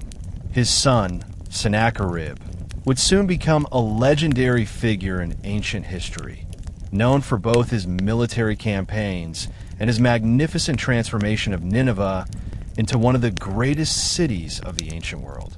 When Sennacherib took the throne in 705 BCE, he inherited an empire that was enormous, wealthy, and administratively advanced, yet still fragile in several ways. His father, Sargon II, had died suddenly in battle, an unsettling omen in the Assyrian worldview.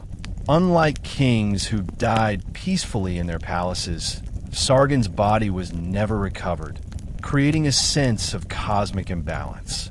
Many Assyrians believed that the gods might have withdrawn their favor, or at least signaled dissatisfaction with some aspect of the previous reign. This psychological atmosphere formed the backdrop of Sennacherib's ascent. He was forced to establish legitimacy swiftly in a state that feared divine disapproval and was vulnerable to rebellion from both within and beyond the empire. Immediately after Sennacherib's coronation, several regions erupted in revolt. The empire's enemies, who had suffered greatly under Tiglath-Pileser III and Sargon II, saw the transition as an opportunity to reassert independence. In the east, Elamite-influenced territories stirred unrest. In the north, pockets of resistance emerged in regions recently subdued by Sargon II.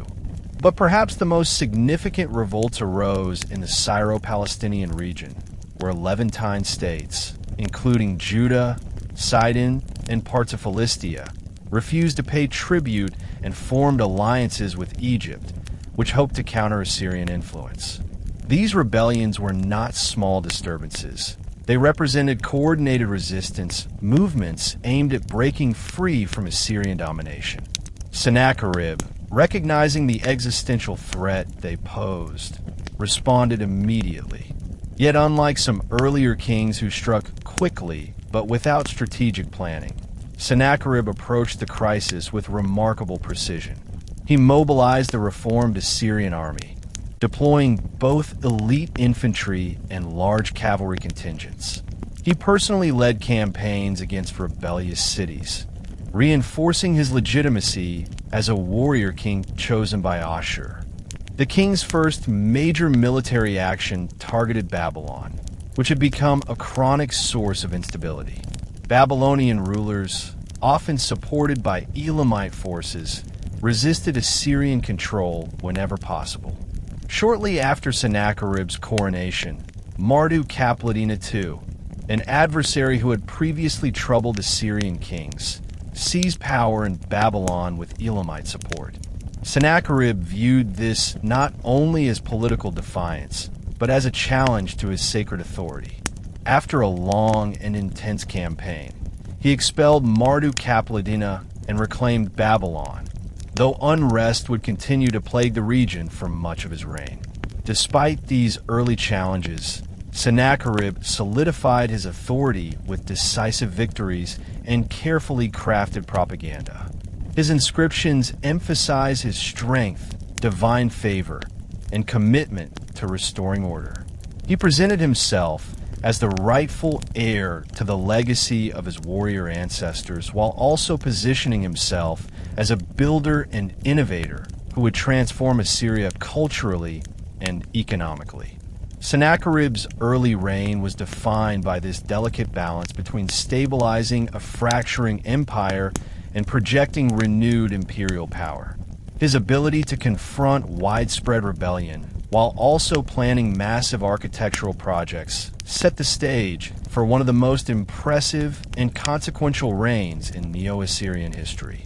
Sennacherib's western campaigns represent some of the most famous episodes in Near Eastern history, in large part because they appear not only in Assyrian royal inscriptions, but also in biblical narratives, archaeological evidence, and regional traditions. These campaigns illustrate the scale, precision, and ruthlessness of the Neo-Assyrian military machine, as well as Sennacherib's strategic mind and relentless pursuit of political dominance. After restoring control in Babylon, Sennacherib turned his attention to the Levant, where multiple states had banded together with hopes of resisting Assyrian authority. Among the leaders of this resistance was Hezekiah, king of Judah, who sought support from Egypt in his effort to break free from the Assyrian yoke. This was an alarming development for Sennacherib, Judah occupied a strategically important region connecting Mesopotamia to Egypt, and its rebellion threatened the stability of the entire western frontier. Sennacherib launched a massive campaign to crush the revolt. He began by targeting coastal cities and Philistine states that had joined the anti-Assyrian coalition. Sidon, Ashkelon, and other coastal centers fell quickly. His inscriptions describe the deportation of rebel kings, the installation of loyal rulers, and the extraction of massive tributes from the defeated cities. Egypt attempted to intervene militarily, but the Egyptians suffered defeat near El Tekeh, demonstrating that they were no match for the reorganized Assyrian army. The most dramatic part of Sennacherib's western campaign was his assault on Judah. After subduing surrounding cities, he marched toward Jerusalem, laying siege to its major fortified towns. One of these cities, Lachish, was so important that Sennacherib dedicated an entire wall of the Nineveh palace to depicting its siege in detailed, almost cinematic relief. These reliefs show battering rams, archers, captured prisoners, and the deportation of thousands, serving as both historical record and royal propaganda. According to Assyrian records, Hezekiah surrendered after realizing that resistance was futile. He paid a large tribute: gold, silver, precious stones, ivory, weapons, musicians, and even members of his royal household. Sennacherib proudly recorded that he trapped Hezekiah in Jerusalem like a bird in a cage, a phrase that became one of the most famous in Assyrian historiography. However, unlike other rebellious kings, Hezekiah survived. Jerusalem was never stormed, but the kingdom was crippled, heavily taxed, and left politically dependent on Assyria. The exact outcome is debated across historical sources, but the general consensus is that Sennacherib achieved his objectives. Judah was subdued, Egypt was humiliated, and the western frontier was secured. These campaigns reinforced Assyria's dominance across the Levant and demonstrated Sennacherib's skill in balancing intimidation with calculated leniency. His victories solidified his reputation as a master strategist, feared by enemies and respected within the empire. His military achievements, however, were only one part of his legacy. His architectural and infrastructural projects would leave an even more enduring mark. While Sennacherib is often remembered for his military exploits, his greatest legacy may be the transformation of Nineveh into one of the most magnificent cities of the ancient world. Earlier Assyrian kings had invested heavily in cities like Kalhu and Dur-Sharrukin, but Sennacherib envisioned something far grander, a capital not merely of Assyria, but of the world. He embarked on an architectural campaign so vast that it reshaped the urban landscape, the economy, and even the cultural identity of the empire. Sennacherib's construction projects began with the expansion of Nineveh's walls. He extended them to encompass an enormous area, making Nineveh one of the largest cities in the ancient Near East. These walls, towering and thick, symbolized not only military strength, but also the king's desire to create an urban center that would stand for generations. Within this fortified space, he redesigned the city with broad boulevards, canals, gardens, temples, and residential districts, a carefully planned urban masterpiece. The centerpiece of his architectural vision was the palace without rival, a monumental complex that dwarfed earlier Assyrian palaces in scale and magnificence. This palace featured dozens of halls, courtyards, storage rooms, and administrative chambers decorated with some of the most detailed reliefs ever carved. These reliefs depicted not only scenes of war, but also celebrations, construction projects, and ceremonial events. They emphasized Sennacherib's identity as both conqueror and builder, a ruler who brought prosperity, stability, and artistic brilliance to his empire. One of Sennacherib's most remarkable innovations was his extensive water management system. Recognizing that Nineveh needed a reliable water supply to support its growing population and agricultural needs, he constructed an elaborate network of canals, aqueducts, reservoirs, and artificial waterways. Most famous among these is the Jerwin Aqueduct, one of the earliest stone aqueducts in history. Inscribed with cuneiform texts praising Sennacherib, this engineering marvel transported water across long distances with remarkable precision. It fed the city's parks, orchards, gardens, and even the palace grounds, where Sennacherib created what many believe to be an early precursor to the concept of royal botanical gardens. These gardens were more than decorative spaces. They symbolized Sennacherib's control over nature itself. Imported plants from across the empire flourished in Nineveh, creating a lush, green landscape that contrasted dramatically with the arid environment of Mesopotamia. Some scholars have suggested that these gardens may even be linked to later traditions of the Hanging Gardens, though this remains a topic of scholarly debate. Sennacherib's urban projects also served crucial administrative purposes. By transforming Nineveh into a vibrant political and economic center, he reinforced the empire's internal stability. Merchants, artisans, scribes, and officials flocked to the city, contributing to its cosmopolitan atmosphere. The canals facilitated trade, the expanded residential areas accommodated a growing population, and the palace functioned as a central hub for governance. In transforming Nineveh, Sennacherib reshaped the identity of the Neo-Assyrian Empire. His architectural policies expressed the idea that Assyria was destined not only to dominate through war, but to lead through culture, engineering, and innovation. Nineveh became a monument to Assyrian power and the king's visionary leadership, a city whose splendor would be remembered long after the empire itself fell. Of all the challenges that confronted Sennacherib during his long and powerful reign, none demanded more attention or generated more controversy than the struggle with Babylon. Babylon was not merely a rebellious province or a hostile neighbor. It was the cultural heart of southern Mesopotamia, a city revered for its intellectual traditions, ancient temples, and deep-rooted prestige. Even the Assyrians, who often viewed themselves as the rightful heirs to Mesopotamian civilization, recognized Babylon's significance. This made governing the region both politically essential and extraordinarily difficult. The Babylonians resisted Assyrian domination with an intensity unmatched by any other people in the empire.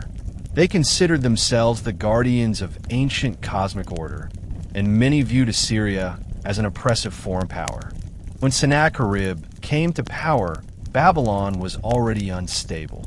His father, Sargon II, had tried to balance harsh military action with political integration, but Babylon remained a perpetual source of rebellion.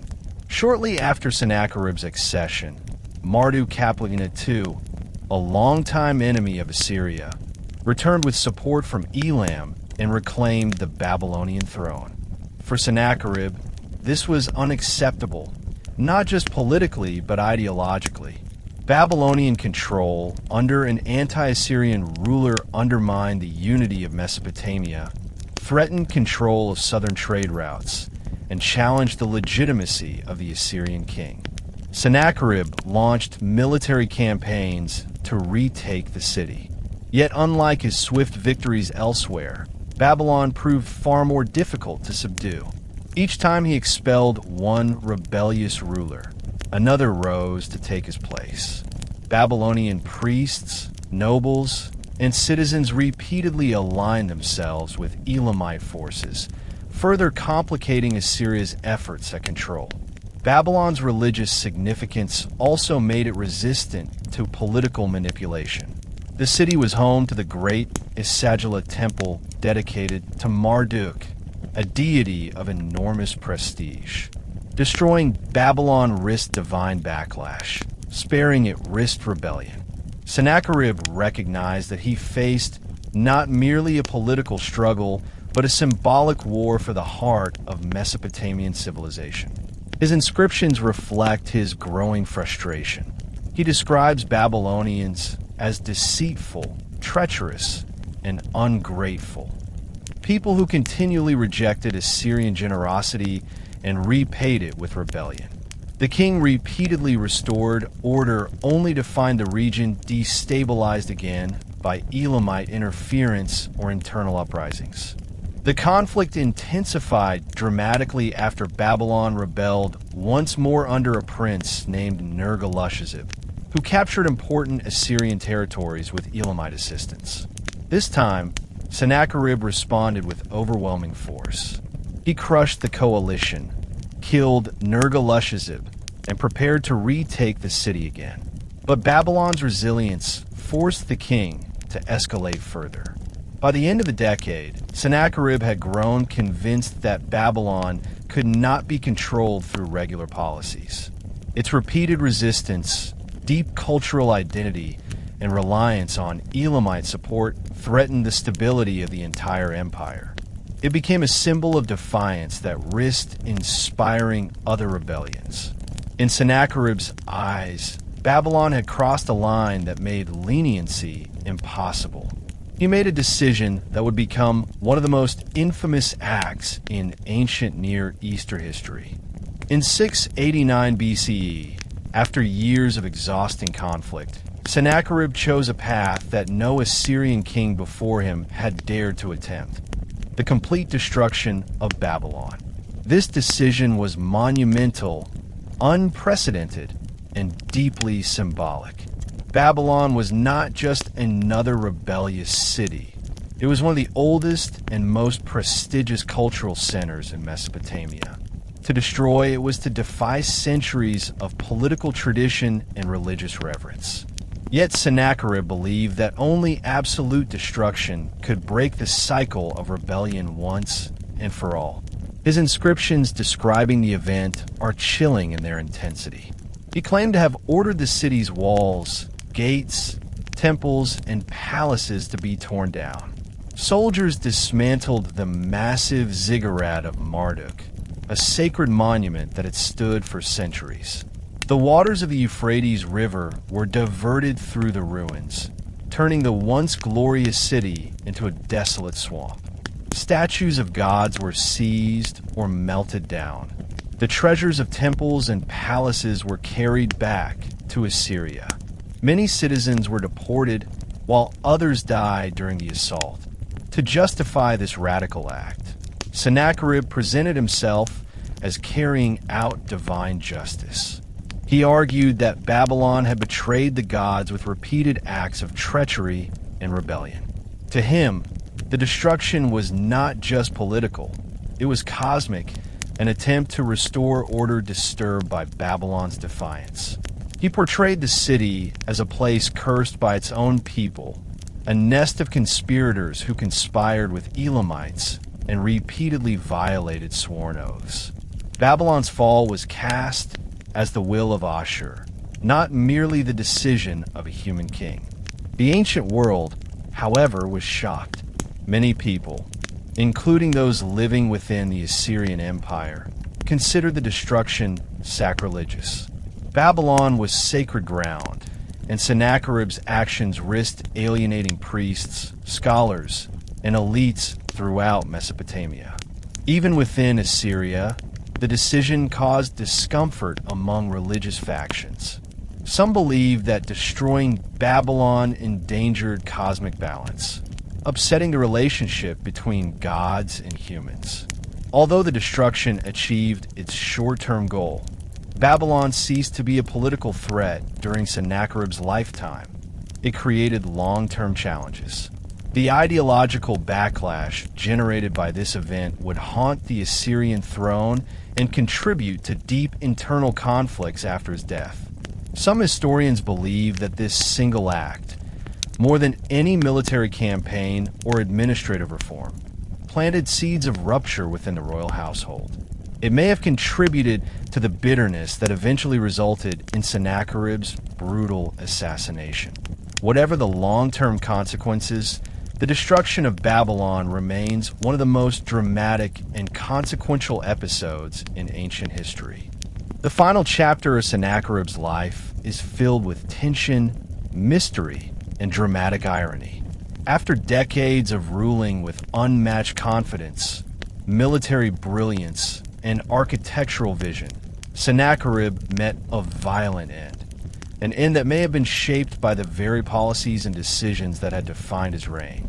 According to ancient sources, including biblical and Babylonian accounts, Sennacherib was assassinated by one or more of his own sons while worshiping in a temple. The event shocked the empire and triggered a fierce succession crisis. The exact motives behind the assassination remain debated, but multiple factors likely contributed. 1. Internal family conflict. Sennacherib had several sons, and the line of succession was not always clear. His chosen heir, Esarhaddon, was not the eldest, and this fueled resentment among his brothers. The rivalry intensified after Sennacherib destroyed Babylon, a city revered by many, including members of the royal household. Some of Sennacherib's sons may have viewed the act as sacrilegious, fearful that their father's destruction of the sacred city would bring divine punishment upon the dynasty. 2. Babylonian and priestly hostility. The elites of southern Mesopotamia were enraged by the destruction of their holy city. While they were not in a position to overthrow Sennacherib directly, they may have influenced conspirators within the Assyrian court. Sennacherib's own sons could have absorbed this resentment, especially if they sympathized with Babylonian religious traditions. 3. Shifts in power among the king's advisors. Throughout his reign, Sennacherib relied heavily on military leaders and administrative officials. As he aged, factions formed around different princes. Esarhaddon, though favored by the king, faced strong opposition from brothers aligned with powerful nobles. These factions saw assassination as a way to shift the political balance in their favor. 4. Divine justification used as a political tool. In Assyria, claims of divine disapproval could be used to legitimize coups. Since Sennacherib destroyed Babylon, opponents may have argued that the gods were angry and demanded a change in leadership. Killing the king in a temple while he worshipped symbolized a dramatic reversal of divine favor. The assassination took place around 681 BCE. The event was swift and violent. Immediately afterward, 2 of Sennacherib's sons attempted to seize the throne, but the empire plunged into chaos. Esarhaddon, supported by loyal military units and prominent officials, defeated his brothers in a brutal civil conflict. Once he secured power, he undertook a remarkable reversal of his father's policies. Most importantly, the rebuilding of Babylon, a move intended to restore cosmic balance and political stability. Sennacherib's death marked the end of one of the most impactful reigns in Assyrian history. He had transformed Nineveh into a city of unparalleled grandeur, dominated the Near East militarily, and left behind engineering projects that would influence civilizations for centuries. Yet his ruthlessness, especially toward Babylon, ignited internal tensions that ultimately ended his life. His legacy is therefore complex. He was both a visionary and a destroyer, a builder of wonders and a king whose most radical decisions brought him downfall. In many ways, his reign encapsulates the dual nature of Assyria itself: brilliant and brutal, innovative and uncompromising, powerful yet vulnerable to the forces it unleashed. Esarhaddon's ascent to the throne in 681 BCE was nothing short of dramatic. Unlike many Assyrian kings who inherited power smoothly, Esarhaddon gained the throne through a violent and chaotic struggle that began with the assassination of his father, Sennacherib. His brothers, who orchestrated that assassination, attempted to seize control of the empire by leveraging their positions within the royal court, the priesthood, and several provincial networks. But Esarhaddon, who had long been designated by Sennacherib as the rightful crown prince, acted quickly and decisively. Gathering loyal troops from the northern provinces and the elite military corps that had served his father, he launched a campaign to reclaim the throne. The civil war that followed was brief but intense. Ultimately, Esarhaddon triumphed, defeated his rebellious brothers, and secured his legitimacy as king. This violent beginning left a deep mark on his worldview. Throughout his reign, Esarhaddon demonstrated an unusually introspective personality, unique among Neo-Assyrian monarchs. His inscriptions reveal a king who believed profoundly in omens, dreams, and the favor or wrath of the gods. His traumatic rise taught him that the empire could not survive on military power alone. It needed divine approval, political reconciliation, and internal unity. Unlike Sennacherib, whose reign was characterized by relentless warfare and monumental construction, Esarhaddon placed significant emphasis on restoring harmony within the empire, appeasing religious authorities, and healing the ideological wounds left by his father's destructive policies. One of his first actions as king was to address the deep discontent caused by the destruction of Babylon. While many Assyrians viewed Babylon as a rebellious and troublesome region, a substantial portion of the empire believed that destroying it violated sacred principles. Babylon was not merely a city. It was a spiritual symbol, a place intertwined with the very foundations of Mesopotamian identity. By destroying it, Sennacherib had created a cosmic imbalance. Esarhaddon recognized this immediately. He understood that if he hoped to unify the empire, he had to restore Babylon both physically and spiritually. Before beginning the reconstruction, Esarhaddon sought divine confirmation. He consulted priests, diviners, and scholars who interpreted celestial and terrestrial omens. Only after these figures agreed that the gods approved did he announce his plan to rebuild Babylon. This approach illustrates the king's deep respect for religious authority and tradition. It also highlights his strategic mind. By framing the rebuilding as a sacred duty, he secured the support of Babylonian elites, Assyrian priests, and many provincial governors. Esarhaddon's commitment to religious legitimacy extended beyond Babylonian affairs. He sought to strengthen ties with all major cult centers across the empire. Temples in Nineveh, Ashur, Arbela, and Haran received royal funding and construction projects. The king commissioned new statues, restored ancient shrines, and participated in elaborate ritual ceremonies. These actions strengthened the religious unity of the empire and signaled that his reign would follow a different path from that of his father. Politically, Esarhaddon worked hard to mend relationships fractured during the Civil War. He replaced disloyal governors, redistributed certain administrative responsibilities, and introduced reforms to reduce abuses of power. His rule was characterized by a combination of firmness and benevolence, as he believed that loyalty could be encouraged through fairness as well as fear. This diplomatic approach helped stabilize internal affairs, laying the groundwork for future military successes and one of the most remarkable rebuilding campaigns in Mesopotamian history. The reconstruction of Babylon under Esarhaddon stands as one of the grandest restoration projects in ancient history. Unlike his father, Sennacherib, who saw Babylon as an endlessly rebellious threat to Assyrian stability, Esarhaddon viewed the city as indispensable to the cosmic and cultural balance of Mesopotamia. He He understood that Babylon held immense symbolic power, not only in the eyes of Babylonians, but also among priests, scholars, merchants, and nobles throughout the region. It was the cradle of ancient kingship, the birthplace of literary and scientific traditions, and the home of Marduk, one of the most revered deities.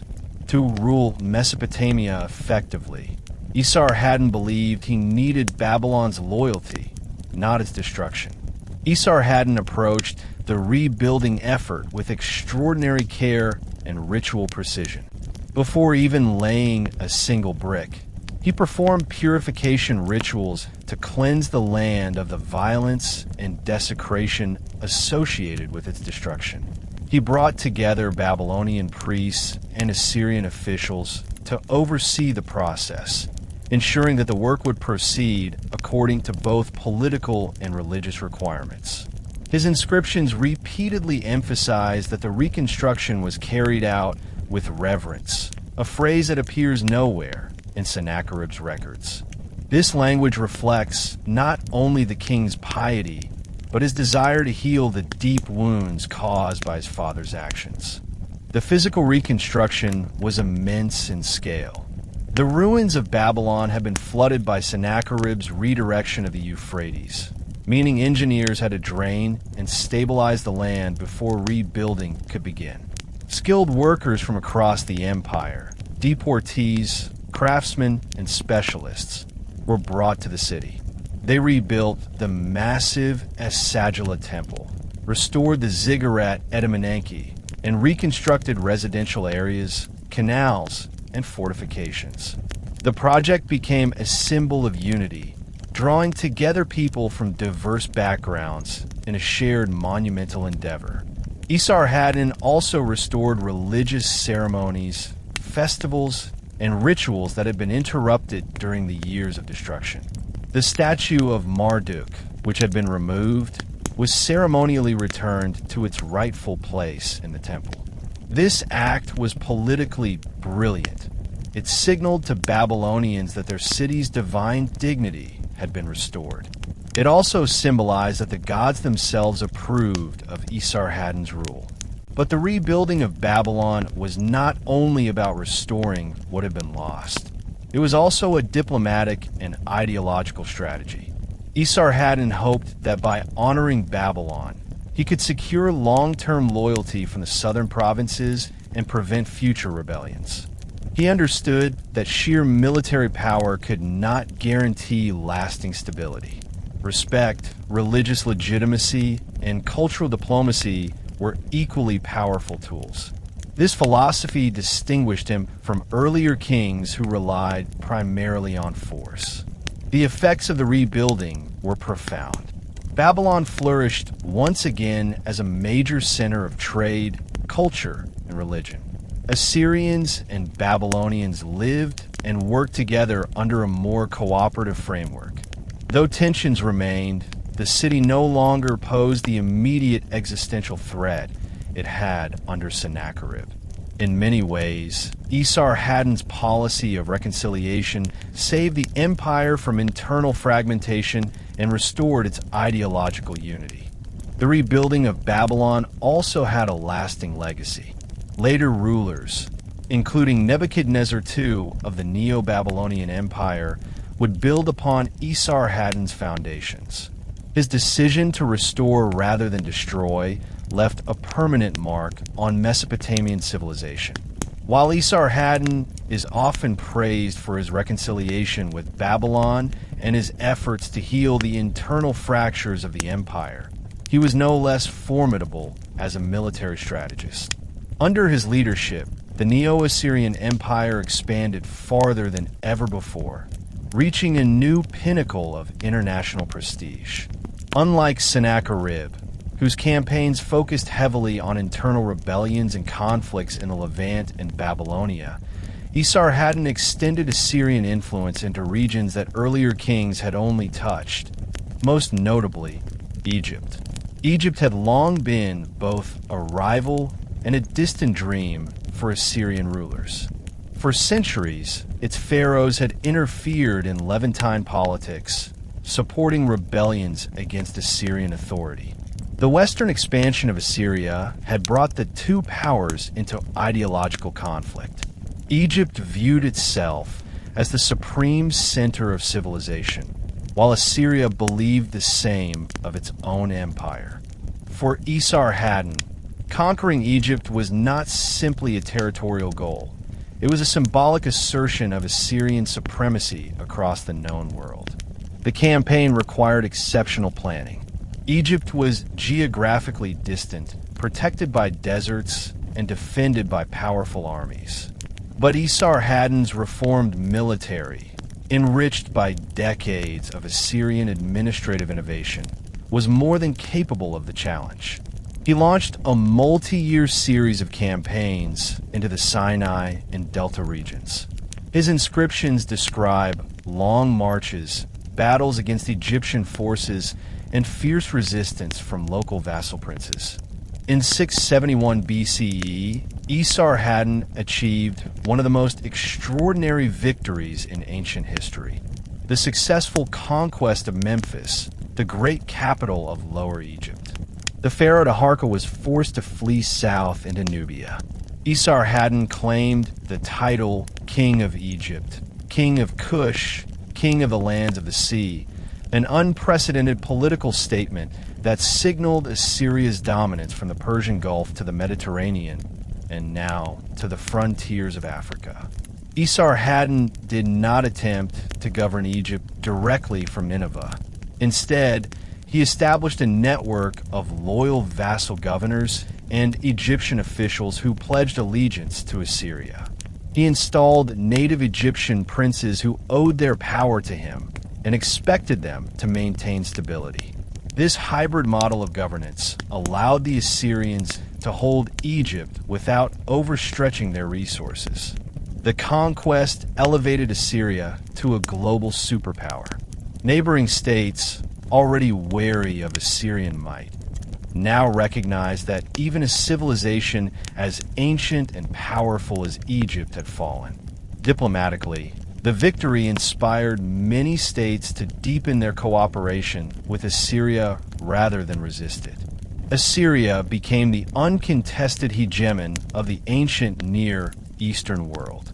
Despite his success, Esarhaddon's reign ended prematurely.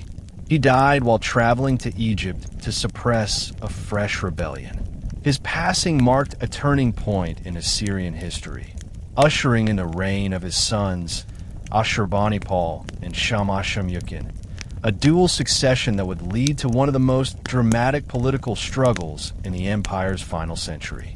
When Esarhaddon died in 669 BCE, he left behind not only an empire at the height of its power, but also a complex succession arrangement designed to prevent internal conflict.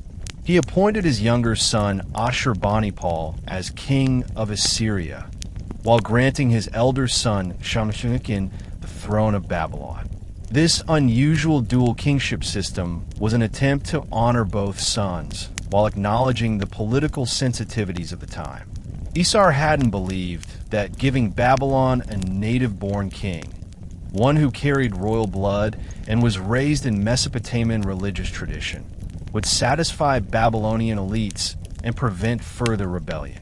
Meanwhile, Ashurbanipal would rule the core Assyrian state from Nineveh, maintaining the military and administrative strength needed to keep the empire functioning. In theory, this arrangement was brilliant. It aimed to balance cultural traditions, appease Babylonian pride, and maintain Assyrian supremacy. But in practice, the system planted the seeds of one of the most devastating internal conflicts in Assyrian history. Although both brothers shared royal blood and had been trained in the arts of kingship, they were raised under different expectations. Ashurbanipal was groomed to rule a vast empire. He received elite training, studied with scholars, mastered multiple languages, and was immersed in Assyrian political ideology. Shamash-shum-ukin, on the other hand, was prepared for kingship over Babylon, a city that prized religious authority and philosophical learning, but expected its kings to be politically independent. From the moment the brothers took their thrones, their relationship was shaped by imbalance. Although Shamash-shum-ukin was technically king of Babylon, he remained subordinate to Ashurbanipal. Official documents describe Babylon as part of the Assyrian Empire, with Shamash-shum-ukin acting as a vassal to his younger brother. This hierarchical structure bred resentment. Babylonian priests and nobles, already sensitive after Sennacherib's destruction of the city, viewed Ashurbanipal as a foreign overlord. They pressured Shamash-shum-ukin to assert more independence, insisting that Babylon should not be ruled or overshadowed by Assyria. Tension deepened as Ashurbanipal's influence grew. He expanded the empire's administrative networks, strengthened military garrisons throughout Babylonia, and controlled the flow of tribute. Even Babylon's diplomatic communications often required approval from Nineveh. To Shamash-shum-ukin and his supporters, this felt like humiliation. The king of Babylon chafed under restrictions, his royal dignity undermined by constant oversight from his younger sibling. Signs of growing tension were visible early on. Babylonian scribes began promoting narratives emphasizing the city's divine destiny and its ancient primacy over all Mesopotamia. Priests complained that Ashurbanipal interfered in religious affairs. Merchants protested new trade regulations imposed by the Assyrian court. Slowly but steadily, these frustrations coalesced into an anti-Assyrian sentiment that emboldened Shamash-shum-ukin to challenge his brother's authority. Thus, the carefully constructed dual kingship became an ideological battlefield. What Esarhaddon designed as a diplomatic compromise gradually turned into a simmering rivalry. Babylon, once rebuilt to promote unity, began drifting once again toward rebellion. And Ashurbanipal, aware of the growing instability, prepared himself for a confrontation that he hoped to avoid but increasingly recognized as inevitable. Ashurbanipal was one of the most extraordinary rulers in ancient history, not only for his military conquests, but for his unparalleled intellectual achievements. Unlike many Assyrian kings who emphasized physical strength or battlefield experience, Ashurbanipal boasted of his scholarly abilities. He could read and write several languages, including Sumerian and Akkadian, skills rare even among elite scribes. He studied mathematics, astronomy, divination, ritual texts, and literature. He was deeply familiar with religious rituals and maintained personal relationships with temple scholars. His intellectual prowess shaped the character of his reign and influenced the entire cultural legacy of the Neo-Assyrian Empire. Under Ashurbanipal, the empire reached its greatest territorial extent. In the west, Assyria dominated the Levant and extended influence into the Mediterranean regions. In the east, its power reached deep into the mountains of Persia. In the north, Assyria controlled trade routes into Anatolia. In the south, it maintained authority over Babylon, though increasingly tenuously due to the actions of Shamash-shum-ukin. This vast empire required constant administrative attention. Ashurbanipal excelled at this, using his scholarly training to maintain detailed records, correspondence, and bureaucratic structures. One of his greatest contributions was the establishment of the Library of Nineveh, an enormous collection of texts that sought to compile the entirety of Mesopotamian knowledge. Scholars from across the empire were ordered to copy or send works on medicine, astronomy, politics, divination, mythology, rituals, and history. Tablets were collected from temples, archives, and schools. Ashurbanipal even sent emissaries to Babylonia to acquire texts, sometimes forcibly. His library became the most extensive knowledge repository in the ancient world, preserving works like the Epic of Gilgamesh, Enuma Elish, and countless medical and astronomical texts that would otherwise have been lost. But Ashurbanipal was not merely an intellectual. He was also a fierce and capable ruler. He maintained a massive standing army, continued the Assyrian tradition of deportations, and ensured that conquered people supplied the empire with tribute and manpower. He monitored provincial governors closely, preventing them from accumulating excessive power. He maintained diplomatic ties with vassal kings, merchants, and tribal groups, using both rewards and threats to secure loyalty. Ashurbanipal's focus on knowledge gave him a distinct governing style. He valued information as a tool of power. His royal archives contain letters from spies, reports from provincial governors, lists of omens, economic data, and strategic updates. The king wanted to know everything happening in his empire.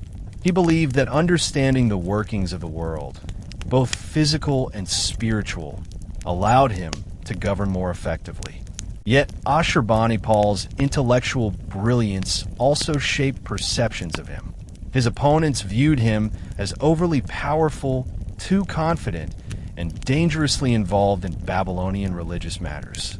Some factions in Babylonia believed he manipulated omens and rituals for political purposes. Shamash-shum-ukin's supporters accused him of violating traditional boundaries between Assyria and Babylon. Thus, Ashurbanipal's extraordinary mind became both an asset and a source of tension. His ambitions and intelligence elevated the empire, but they also intensified the ideological conflict that would soon erupt in a civil war. The delicate balance Esarhaddon had attempted to create between Assyria and Babylon was collapsing, and Ashurbanipal was now forced to confront the greatest internal rebellion the empire had faced in generations. The fragile political equilibrium between Assyria and Babylon shattered completely in 652 BCE when Shamash-shum-ukin, fueled by resentment, ambition, and Babylonian nationalism, launched a massive rebellion against his younger brother Ashurbanipal. This was no small uprising. It was one of the most devastating civil wars in all of Mesopotamian history, involving dozens of cities, multiple kingdoms, and a large network of external allies.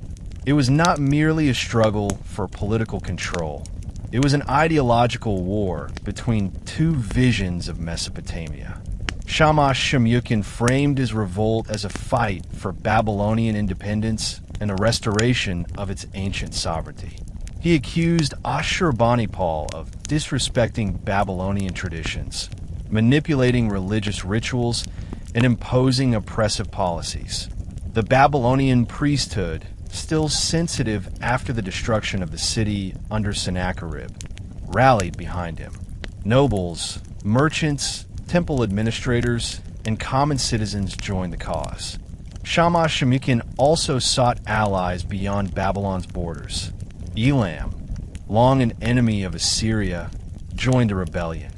Arab tribes contributed warriors, and several Chaldean and Aramean groups supported the uprising. The scale of the rebellion shocked Ashurbanipal. His own brother had united a coalition strong enough to threaten the Assyrian heartland. The war that followed lasted several brutal years. Assyrian forces fought across Babylonia, the marshlands, and the Persian Gulf regions. Cities that resisted were besieged. Those that surrendered faced heavy punishments.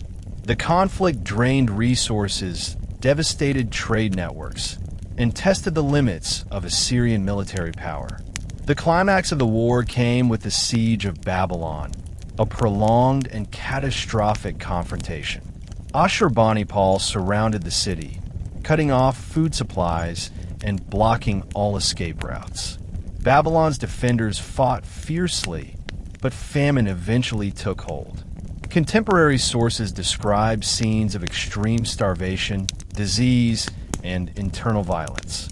Shamash-shum-ukin, trapped within the city he had sworn to liberate, saw his cause crumble. Historical accounts suggest that he either died by suicide, perished in a palace fire, or was killed by desperate supporters. His exact fate remains uncertain. When Babylon finally fell, Ashurbanipal entered the city not with the destructive fury of Sennacherib, but with a grim determination to restore order and punish the leaders of the rebellion. He executed the chief instigators, deported thousands, and dismantled Elamite alliances. Yet he spared the city itself, avoiding the total destruction that his father had inflicted decades earlier. He recognized that destroying Babylon again would destabilize the empire.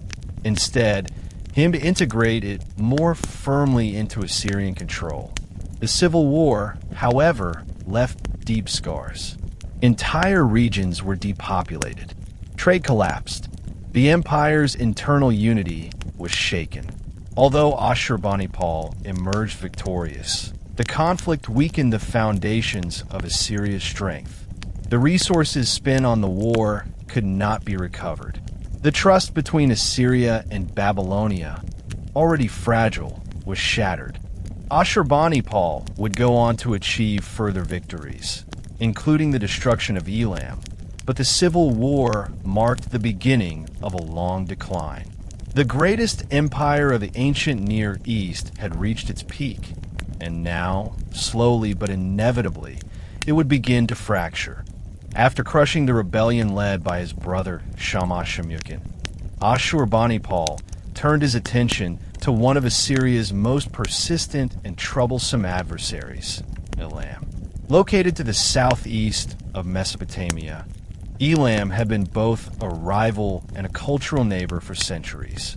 Its kings had repeatedly interfered in Babylonian affairs and frequently supported rebellions against Assyrian rule.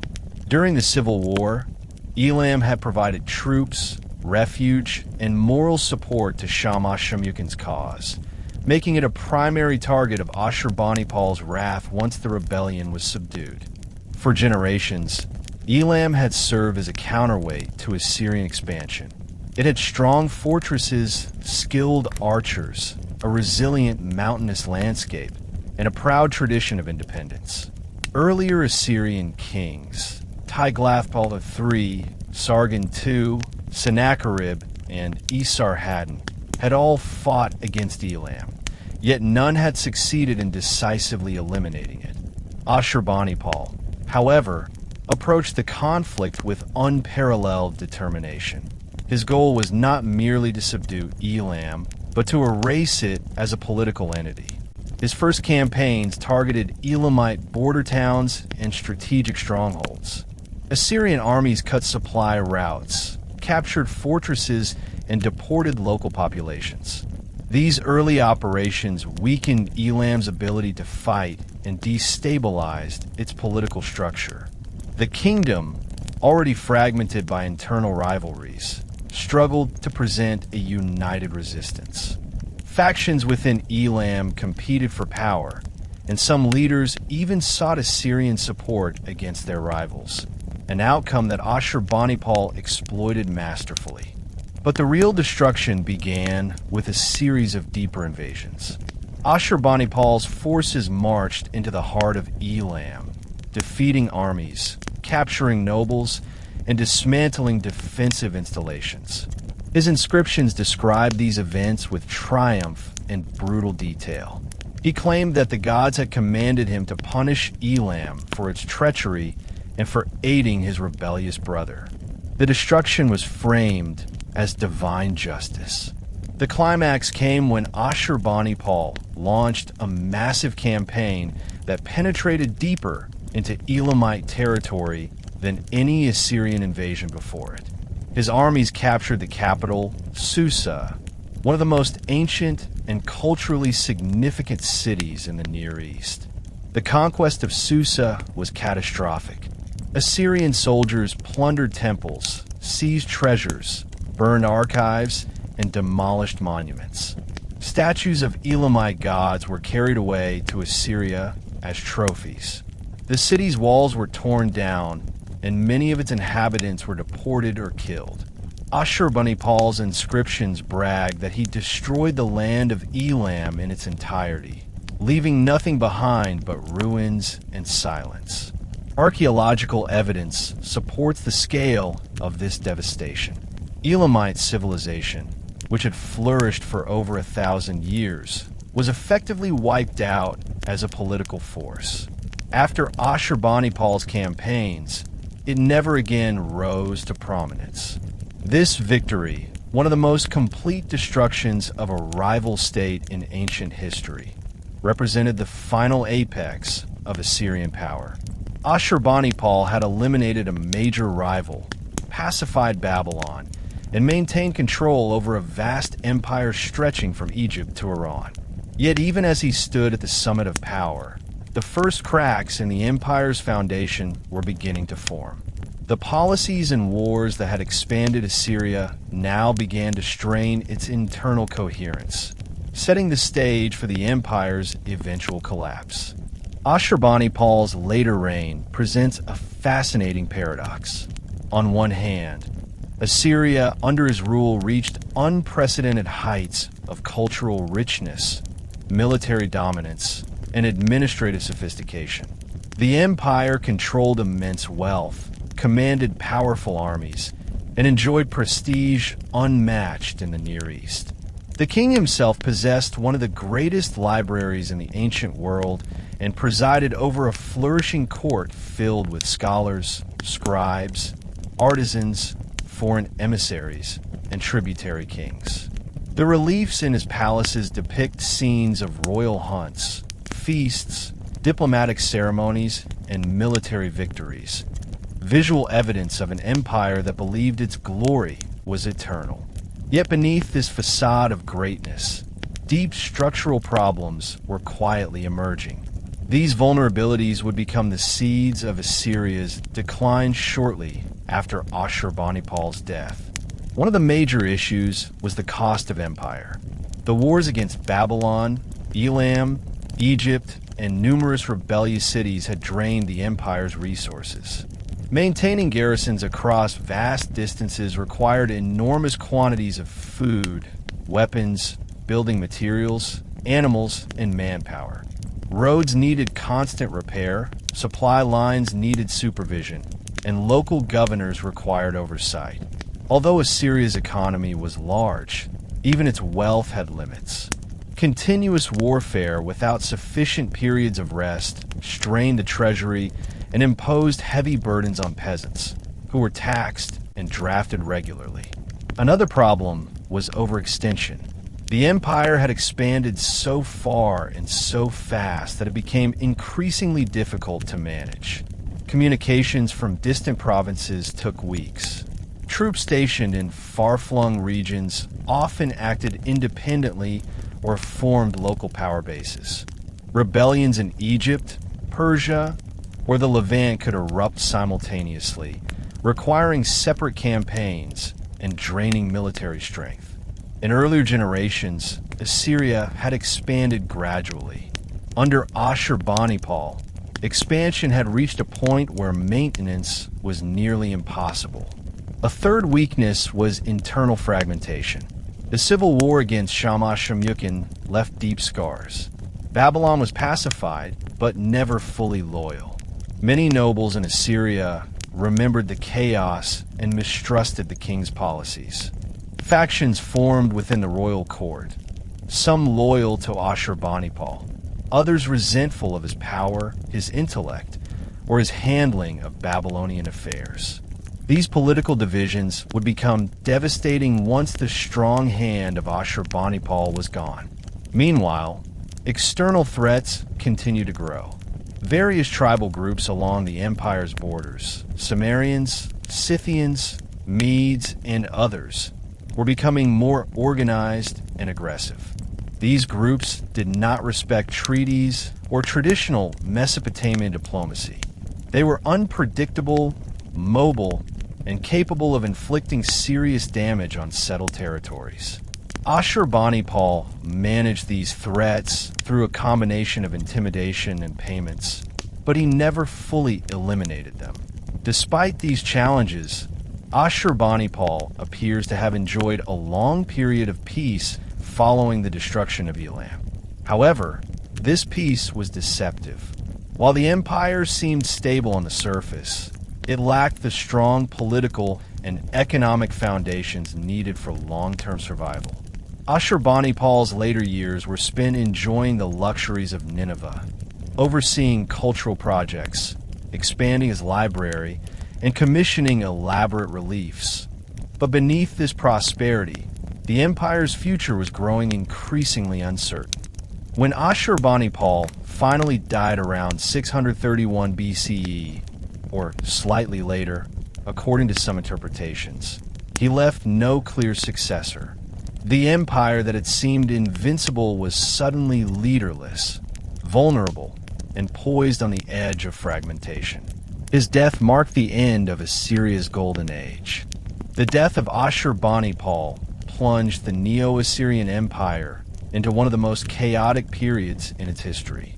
For decades, strong rulers, from Tiglath-Pileser III to Sargon II, Sennacherib, Esarhaddon, and Ashurbanipal, had maintained the empire through decisive action, administrative reforms, military strength, and personal authority. But now, with the throne vacant and no unified mechanism for succession, the empire began to fracture from within. The primary issue was the lack of a clear heir. Ashurbanipal had numerous sons, but surviving records do not clearly identify his chosen successor. This ambiguity opened the door for competing factions within the royal family to vie for power. Provincial governors, generals, and influential nobles aligned themselves with different claimants, each hoping to secure influence in a new political order. The result was a rapid succession of weak kings, some ruling for only a year or two, each lacking the authority or legitimacy necessary to consolidate power. The internal instability weakened the state dramatically. Resources that had once been directed toward defense, infrastructure, and administration were now consumed by civil wars and internal rivalries. Provinces began acting independently, withholding tribute, ignoring royal decrees, or forming alliances with neighboring powers. Assyria's carefully constructed administrative network, built over generations, began to unravel. As internal unity collapsed, external enemies seized their opportunity. The Medes, a rising power from the Iranian plateau, began launching attacks into Assyrian territory.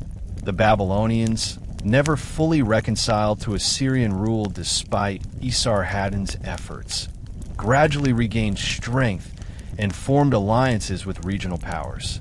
Most critically, the Chaldean leader Nabopolassar emerged as a unifying force in southern Mesopotamia. He capitalized on Assyria's weakness and launched a rebellion that soon gained widespread support. Meanwhile, the Scythians and Cimmerians, nomadic warrior groups, continued pressuring Assyria's northern borders.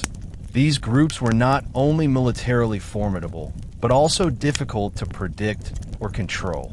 They conducted raids that devastated settlements and disrupted trade routes. Without a strong, centralized army to repel them, Assyria found itself increasingly vulnerable.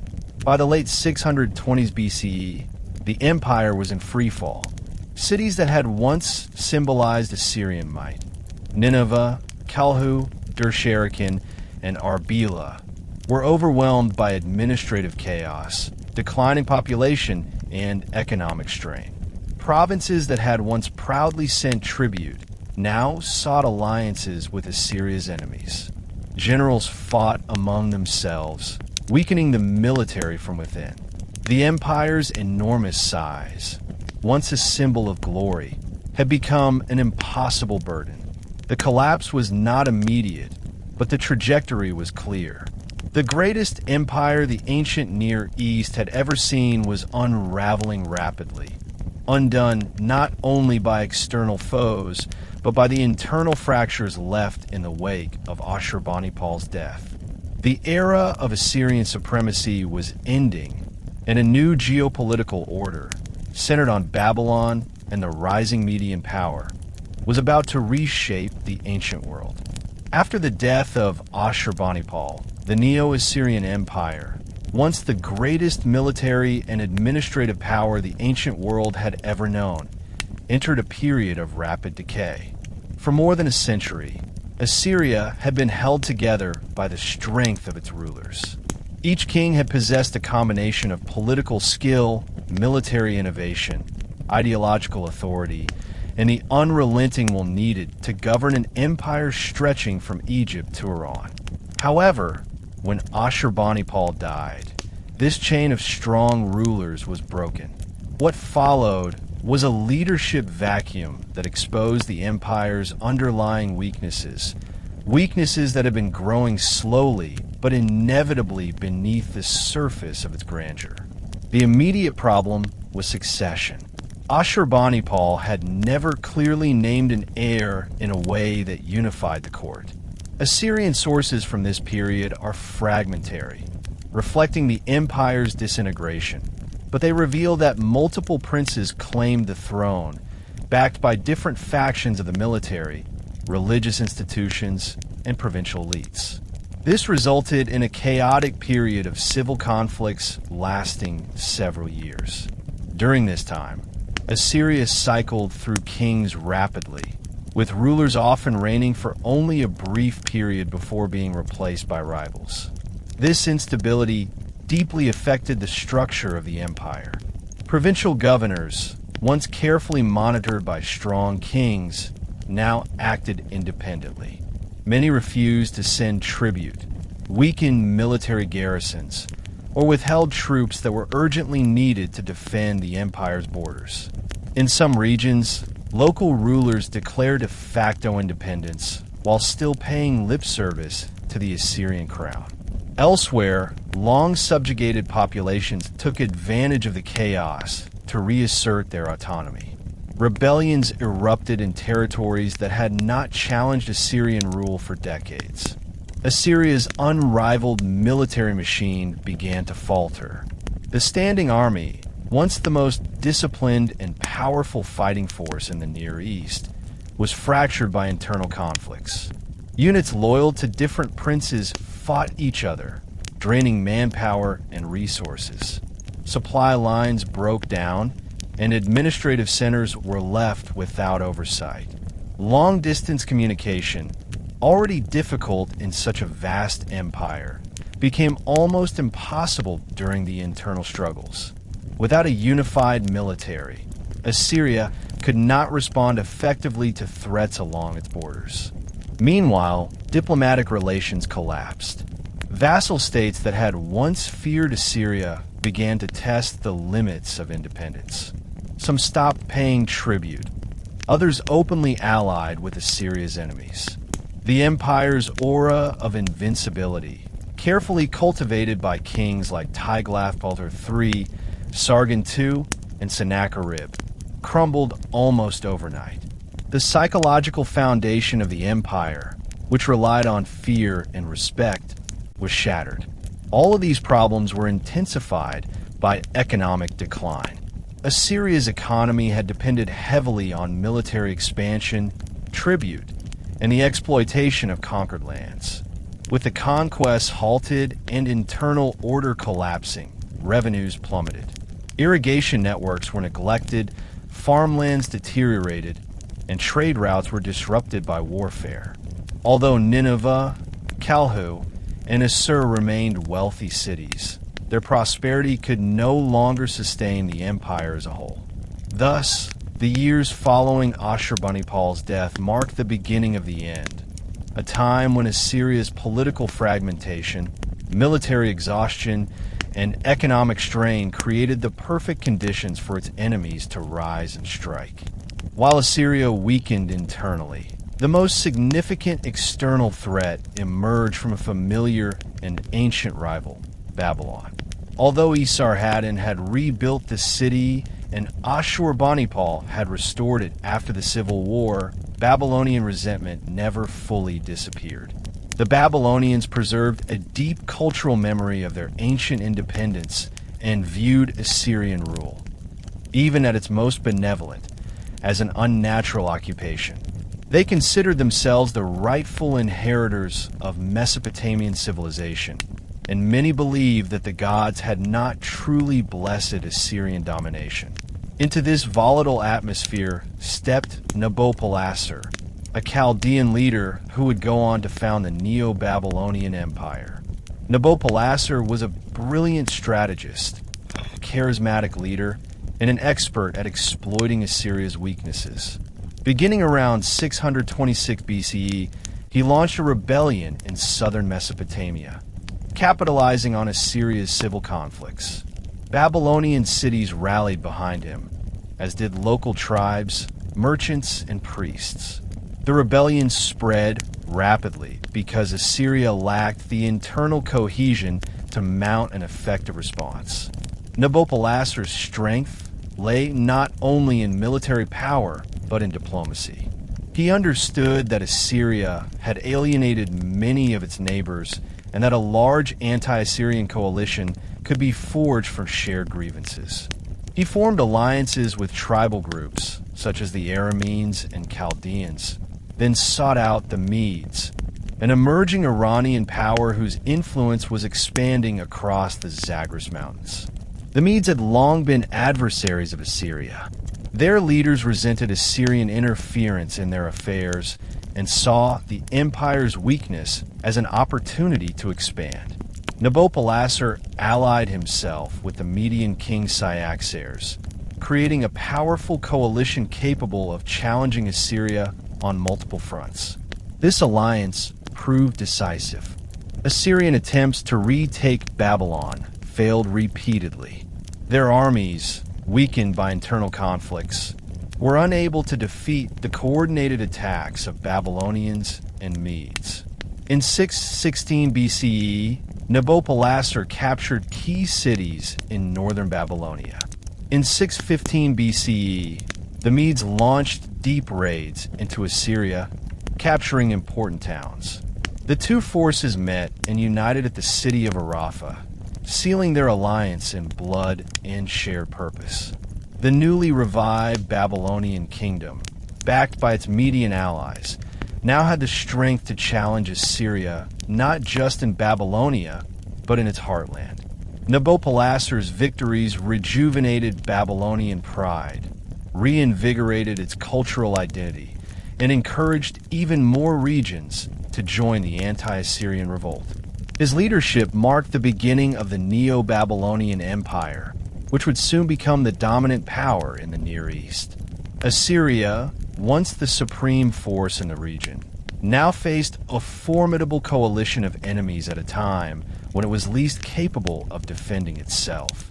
The rise of Nabopolassar turned the tide of history, setting in motion a series of events that would ultimately bring an end to the Assyrian Empire forever.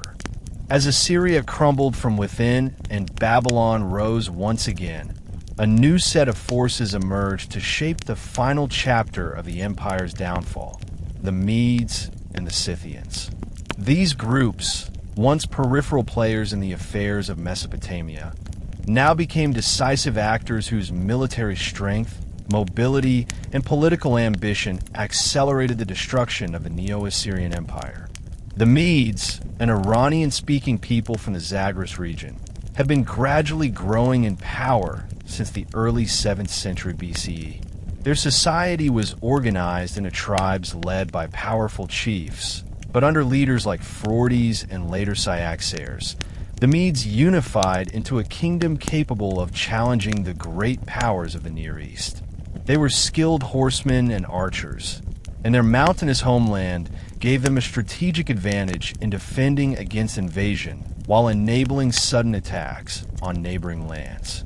For decades, Assyria had interfered in Median affairs, extracting tribute and conducting punitive raids. This created deep resentment. When Assyria weakened after Ashurbanipal's death, the Medes saw their opportunity. Cyaxares reorganized the Median military, creating specialized units and forming alliances with various nomadic groups. He transformed the Medes from a loosely organized tribal confederation into a formidable kingdom with expansionist ambitions. The Scythians, on the other hand, were nomadic warriors from the Eurasian steppes. They were unmatched in horseback warfare, archery, and rapid raids. Their mobility allowed them to strike quickly and disappear before an organized response could be mounted. For years they had roamed the northern frontiers of Assyria, sometimes raiding, sometimes offering mercenary support. But during Assyria's collapse, the Scythians became unpredictable wildcards. Some Scythian groups allied with the Medes. Others fought independently.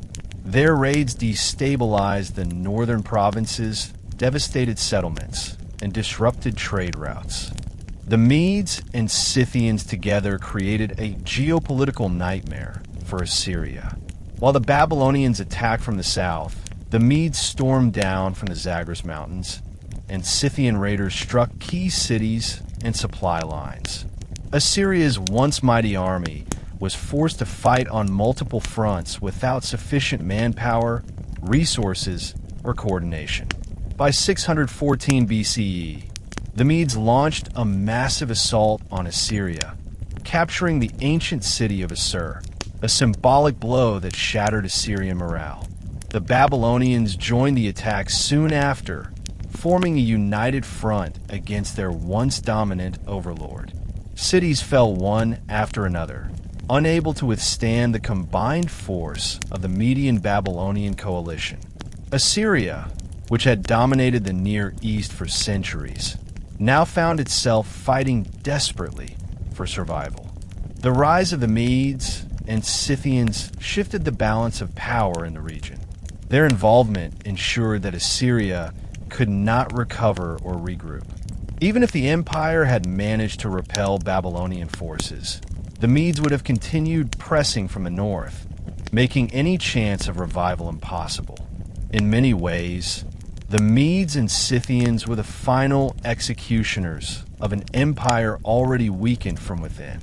Their emergence not only contributed to Assyria's collapse, but also reshaped the political landscape of the ancient Near East for generations to come.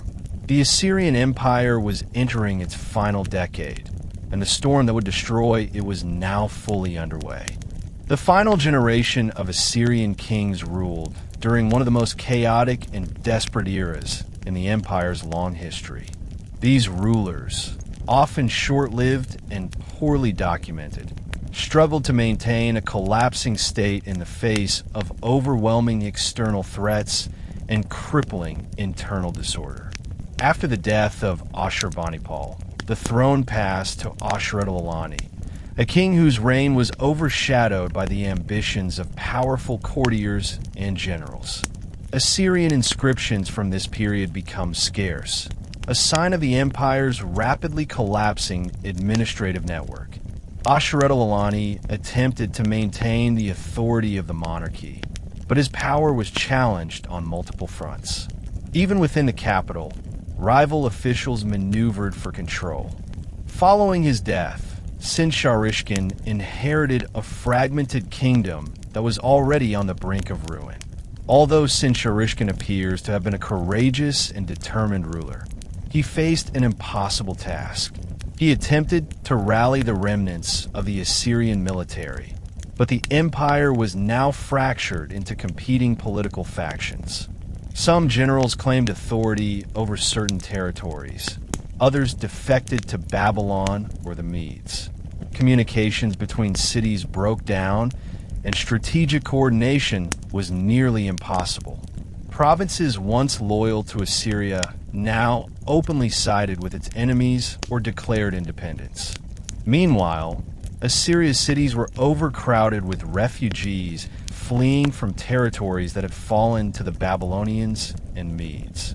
The enormous urban centers of northern Mesopotamia, Nineveh, Assur, Arbela, and Haran, struggled to feed and shelter the population. Farmlands had been devastated by years of warfare. Irrigation canals lay in ruins, and trade routes were blocked. The empire's logistical foundations, its greatest strength during earlier centuries, had completely collapsed. Sennacherib worked tirelessly to rally the army, traveling from city to city to secure loyalty from what remained of Assyria's military commanders. He managed several temporary victories, demonstrating that fragments of the once mighty Assyrian war machine still possessed strength. But these victories were fleeting.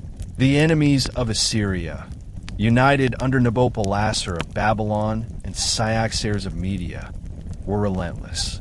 They recognized that the empire was fatally weakened and pressed their advantage with coordinated campaigns.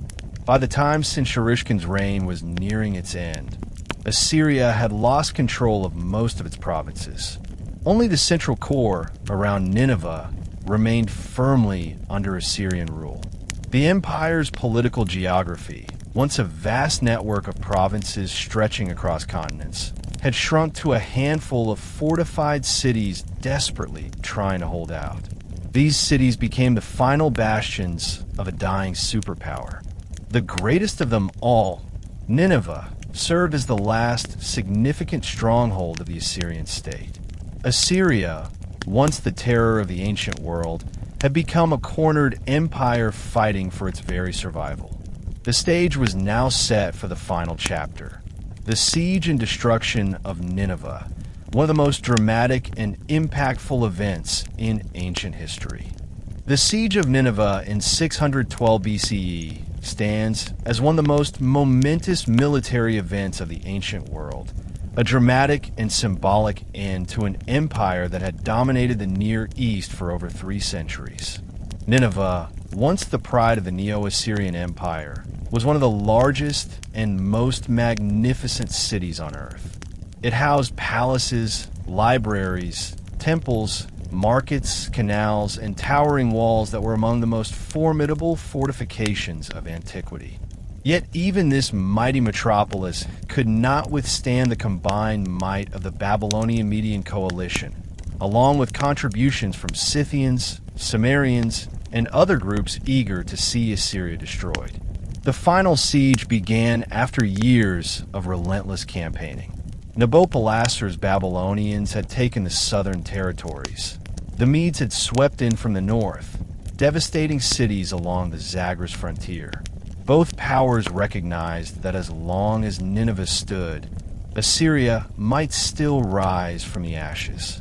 Destroying the capital meant killing the heart of the empire. Thus, they united their forces and marched on the city, surrounding it with a massive coalition army. Nineveh's defenders fought with extraordinary courage, though the Assyrian military was a shadow of its former self.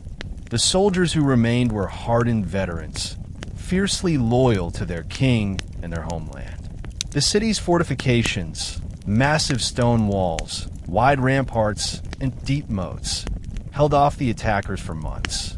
Assyrian archers launched volleys from walls, engineers repaired breaches, and chariots patrolled the inner streets. For a time, it seemed possible that the city might survive the siege, just as Jerusalem had once survived Sennacherib's assault centuries earlier. However, the coalition forces were relentless. They constructed siege towers, battering rams and ramps. They systematically attacked the gates, weakened the walls, and cut off supply routes. The siege dragged on, wearing down the city's defenders. Food supplies dwindled, disease spread, and morale began to weaken. According to ancient sources, including Babylonian chronicles and later Greek accounts, Nineveh eventually fell through a combination of military assault and environmental catastrophe. Heavy rains caused the Tigris River to swell, flooding parts of the city and weakening its walls. Whether this flood was natural or the result of deliberate engineering by the attackers remains a topic of debate among historians. What is certain is that a key section of Nineveh's defenses collapsed, allowing the coalition forces to pour into the city. What followed was a brutal and unforgettable battle. The invaders surged through the streets, setting fire to buildings, breaking into palaces and slaughtering defenders. Assyrian elite troops fought desperately, but they were overwhelmed by the sheer numbers of the attackers.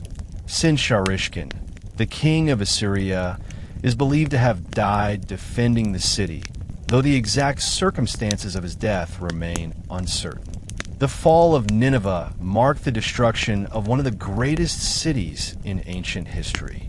Palaces burned, temples collapsed, and libraries were buried under rubble. The library of Ashurbanipal, filled with thousands of clay tablets, was buried in the ruins, preserved by chance for modern archaeologists to discover thousands of years later. The burning of Nineveh was not merely a military victory. It was a symbolic end to the age of Assyrian supremacy. With Nineveh gone, the empire was mortally wounded. A few Assyrian forces fled westward, hoping to regroup in Haran. But the heart and soul of the empire had been destroyed. The fall of Nineveh was the moment when the ancient world shifted. Assyria's long reign ended, and new powers rose to dominate the Near East. Although the destruction of Nineveh in 612 BCE effectively ended Assyria as a major power, the empire did not vanish instantly. The surviving Assyrian nobility, generals, and loyalists regrouped in the city of Haran, determined to continue the struggle. The new king, Ashurbanipal II, proclaimed himself the rightful ruler and attempted to rally what remained of the Assyrian military. With the support of Egypt, whose pharaohs feared Babylonian and Median expansion, Ashurbanipal II mounted a final resistance. However, this last stand was doomed from the start. The coalition that had destroyed Nineveh was still powerful, unified by the goal of eliminating Assyria completely. Nabopolassar and Cyaxares marched their combined armies westward to crush the remnants of Assyrian power. The Egyptians, hoping to preserve Assyria as a buffer state, sent troops to support Ashurbanipal II, but even their involvement could not reverse the tide. In 610 BCE, Haran fell to the Babylonian Median forces. Ashurbanipal II fled into the desert with what remained of his troops. He attempted to retake the city in 609 BCE with Egyptian help, but the campaign failed. This defeat effectively ended the Neo-Assyrian Empire, the world's most powerful military state, which had dominated the Near East for nearly 300 years, ceased to exist as a political entity. The aftermath of Assyria's collapse reshaped the ancient world. Babylon emerged as the dominant Mesopotamian power, establishing the Neo-Babylonian Empire under Nabopolassar and later Nebuchadnezzar II. The Medes expanded their influence across Iran and eastern Anatolia. Egypt attempted to reclaim influence in the Levant, but ultimately failed. The political map of the Near East was redrawn, leading eventually to the rise of Persia under Cyrus the Great. The Assyrians themselves did not disappear. Their cultural identity survived in local populations, traditions, languages, and religions. Even after the political empire collapsed, Assyrian communities endured for centuries, preserving aspects of their ancient heritage. Many later civilizations, Persian, Greek, Roman, and even modern states, were influenced by Assyrian innovations in administration, warfare, architecture, and writing. The fall of Assyria, thus, represents not just the end of a powerful empire, but a profound turning point in history. It marked the transition from the age of Mesopotamian imperial dominance to the era of new geopolitical forces that would shape the ancient world in the centuries to come. The memory of Assyria, both feared and admired, lived on long after its cities fell to dust. Although the Neo-Assyrian Empire is often remembered for its military strength, political dominance, and monumental architecture, the everyday lives of its people were equally rich, complex, and essential to the functioning of the state. Behind the kings, generals, and scribes stood millions of ordinary citizens whose labor, cultural traditions, and social structures supported the empire's growth. Understanding their daily experiences provides insight into the profound human foundation that enabled Assyria to thrive for centuries. The social structure of Assyria was hierarchical, yet surprisingly diverse. At the top were the royal family and high-ranking officials who managed the empire's administration. Below them were nobles and influential families who held estates, supervised workers, and often served in the military or bureaucracy. Yet the backbone of Assyrian society consisted of farmers, craftsmen, traders, and laborers. Most Assyrians lived in towns and villages outside the great cities, cultivating land that supplied the empire with food. Agriculture formed the core of the economy, with wheat, barley, olives, dates, and legumes serving as staples. Farmers worked in extensive irrigation systems, many of which had existed for centuries. These networks required constant maintenance and coordination, often overseen by local officials and supervised by royal administrators. Family life played a central role in Assyrian society. Households typically consisted of extended families living under a patriarchal structure. Fathers served as heads of the household, while mothers managed domestic life, oversaw children, and participated in economic activities such as weaving or food production. Assyrian homes ranged from simple mud brick dwellings to large stone-built residences in major cities. Even small houses often included courtyards, storage rooms, and sleeping quarters, reflecting the importance of privacy and organization. Marriage was an essential institution, often arranged by families to strengthen social and economic ties. Women held legally protected roles. They could own property, engage in business, and manage households, but their lives remained shaped by traditional expectations. Despite these limitations, women played crucial roles in religion, trade, and even state functions. High-ranking women, such as queens and priestesses, wielded significant influence at court. Craftsmen formed another critical part of society. Metalworkers, potters, carpenters, stonecutters, and jewelers produced goods for local use and for the royal palaces. Assyrian craftsmen were renowned for their skill, particularly in bronze and ironwork. Their tools, weapons, and decorative items were prized across the empire. Artisans often worked in workshops attached to temples or palace complexes, where they produced ceremonial objects, luxury goods, and statues of gods and kings. Trade also flourished throughout Assyria. Merchants transported goods across the Near East, exchanging textiles, metals, grain, and luxury products. Markets in major cities bustled with activity, offering spices, pottery, fabrics, oils, and imported items.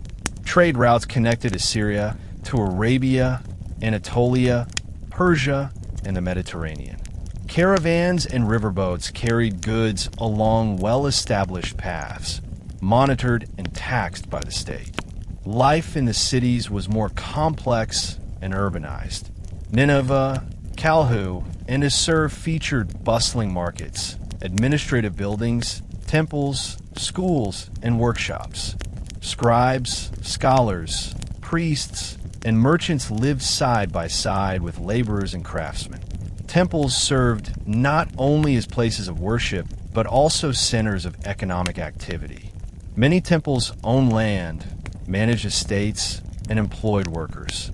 Despite Assyria's militaristic reputation, daily life for most people revolved around family, work, and local traditions. The empire's extraordinary achievements were only possible because millions of ordinary Assyrians cultivated the land, produced goods, built infrastructure, and kept communities thriving. Their resilience, adaptability, and loyalty formed the very foundation of Assyria's greatness. The Neo-Assyrian Empire was not only a military powerhouse, it was also one of the most efficient and sophisticated bureaucratic systems the ancient world had ever seen. Its impressive administrative structure allowed the empire to control vast territories spanning thousands of miles. From the shores of the Mediterranean to the mountains of Iran, and from the deserts of Arabia to the valleys of Anatolia, Assyria maintained an intricate web of governance that required organization, information, and constant oversight. At the center of this system stood the king, supported by an elite bureaucracy capable of managing every aspect of imperial life. The empire was divided into provinces, each overseen by a governor appointed by the king. These governors were responsible for collecting taxes, overseeing military units, administering justice, and maintaining infrastructure such as roads and irrigation. The appointment of governors was one of the most powerful tools available to the king.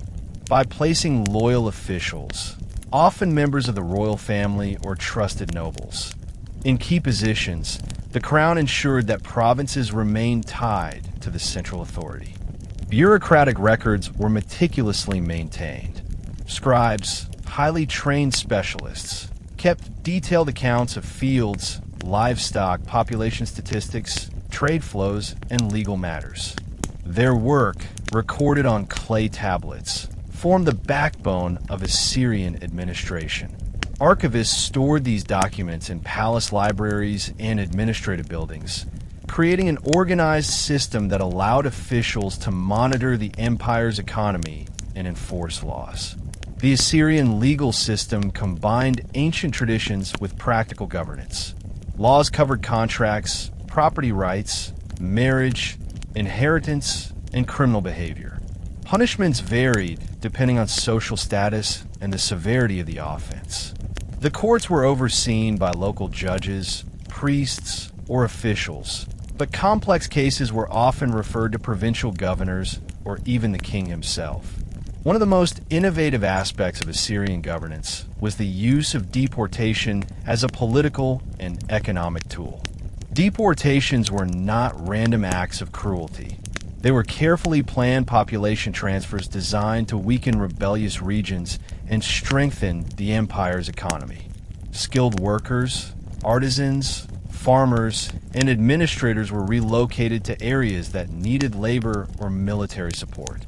These deportations created a diverse and multicultural society within Assyria, strengthening its workforce and spreading loyalty across ethnic lines. Communications also played a vital role in the empire's stability. Assyria developed an advanced network of roads and relay stations that allowed couriers to deliver messages rapidly across long distances. Governors, generals, and diplomats regularly sent detailed reports to the king, keeping him informed about local conditions, military movements, and diplomatic negotiations. This flow of information allowed Assyria to respond quickly to rebellions or external threats. Military administration formed another critical part of the system. Soldiers were recruited from across the empire and organized into specialized units. Infantry, archers, cavalry, charioteers, and engineers. The army had its own administrative structure, which coordinated supplies, transport, training, and deployment. Military logistics were so sophisticated that Assyria could conduct simultaneous campaigns on different fronts, an ability unmatched by any contemporaneous state. Together, these administrative innovations allowed Assyria to maintain control over its enormous territories for centuries. The empire's bureaucracy was a masterpiece of organization, efficiency, and political strategy. Although Assyria's military strength often receives the most attention, it was the empire's administrative genius that truly sustained its dominance. Despite its fearsome military reputation, the Neo-Assyrian Empire was also a major cultural center that produced stunning works of art, innovative architecture, religious traditions, and intellectual achievements that shaped the ancient world. The artistic and cultural legacy of Assyria provides insight into how the empire viewed itself and how it communicated its values to subjects and future generations. Assyrian art is most famous for its reliefs, elaborate stone carvings decorating palace walls. These reliefs depicted hunting scenes, military campaigns, divine rituals, and daily life. Far from simple decorations, they were political statements portraying the king as a powerful warrior, a wise administrator, and a chosen representative of the gods. Scenes of lion hunts, especially those commissioned by Ashurbanipal, symbolized royal strength, courage, and mastery over chaos. Military reliefs showed the empire's victories in overwhelming detail, reinforcing the message that Assyria was invincible. The craftsmanship of these reliefs is astonishing. Artists carved intricate details into stone, muscles of lions, feathers of birds, folds of clothing, and expressions of captives. These works reveal a deep understanding of anatomy, perspective, and narrative storytelling. Many reliefs also contain inscriptions explaining the events depicted, blending visual art with literary tradition.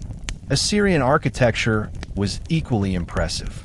Kings like Sennacherib and Sargon II built massive palaces filled with hundreds of rooms, courtyards, and ceremonial halls. The palace without rival in Nineveh showcased the wealth and ambition of the empire. Temples dedicated to gods such as Ashur, Ishtar, Nabu, and Marduk stood at the heart of major cities. Ziggurats, towering temple structures, symbolized the connection between earth and heaven. The Neo-Assyrian Empire built one of the most advanced, disciplined, and effective military systems in the ancient world. Although earlier Mesopotamian states had strong armies, none achieved the same level of organization, scale, or innovation that Assyria developed over the course of its expansion. The Assyrian military machine was not just a force of brute strength. It was the product of careful planning, administrative efficiency, specialized units, logistical brilliance, and strategic vision. At its height, the Assyrian army operated like a modern military institution, capable of conducting long-distance campaigns across varied terrain with a precision few contemporaries could match. The army's hierarchy reflected the empire's administrative sophistication. At the top stood the king, who served as commander-in-chief. The Assyrian king was expected to lead campaigns personally, demonstrating divine favor and royal legitimacy through military success. Beneath the king was a complex network of generals, officers, and provincial commanders who oversaw different divisions of the military. Many of these leaders were nobles or members of the royal household, but others rose through the ranks due to merit and battlefield skill. A major innovation of the Neo-Assyrian army was its professional standing force. Unlike earlier armies that relied primarily on seasonal levies, the Assyrians maintained trained soldiers year-round. These professional troops formed the core of the army, the elite infantry, cavalry, and archers who carried out the most important operations. The existence of a full-time military allowed Assyria to launch campaigns at any time of the year, rather than waiting for harvest seasons when conscript labor was available. Recruitment extended across the empire. Conquered peoples were drafted into auxiliary units, providing specialized skills based on their geographic origins. For example, Arameans served as expert slingers. Sumerians and Scythians contributed cavalry expertise. Elamites supplied archers. Israelites, Phoenicians, and Egyptians offered engineering, naval, and support services. This multicultural composition enriched the army's tactical capabilities and allowed the empire to field massive armies that could fight on multiple fronts. The Assyrian army was divided into several specialized branches. 1. Infantry, the backbone of the army, equipped with spears, shields, swords, and armor. Infantry units provided stability in battle formations and formed the first line in both defensive and offensive strategies. 2. Archers, highly trained bowmen capable of firing volleys with deadly accuracy. Archers often stood behind shield bearers for protection and could devastate enemy lines before hand-to-hand combat began. 3. Cavalry, one of Assyria's greatest innovations. Mounted units offered speed, mobility, and shock value. Cavalry tactics included long-range archery, rapid charges, and flanking maneuvers. 4. Chariots.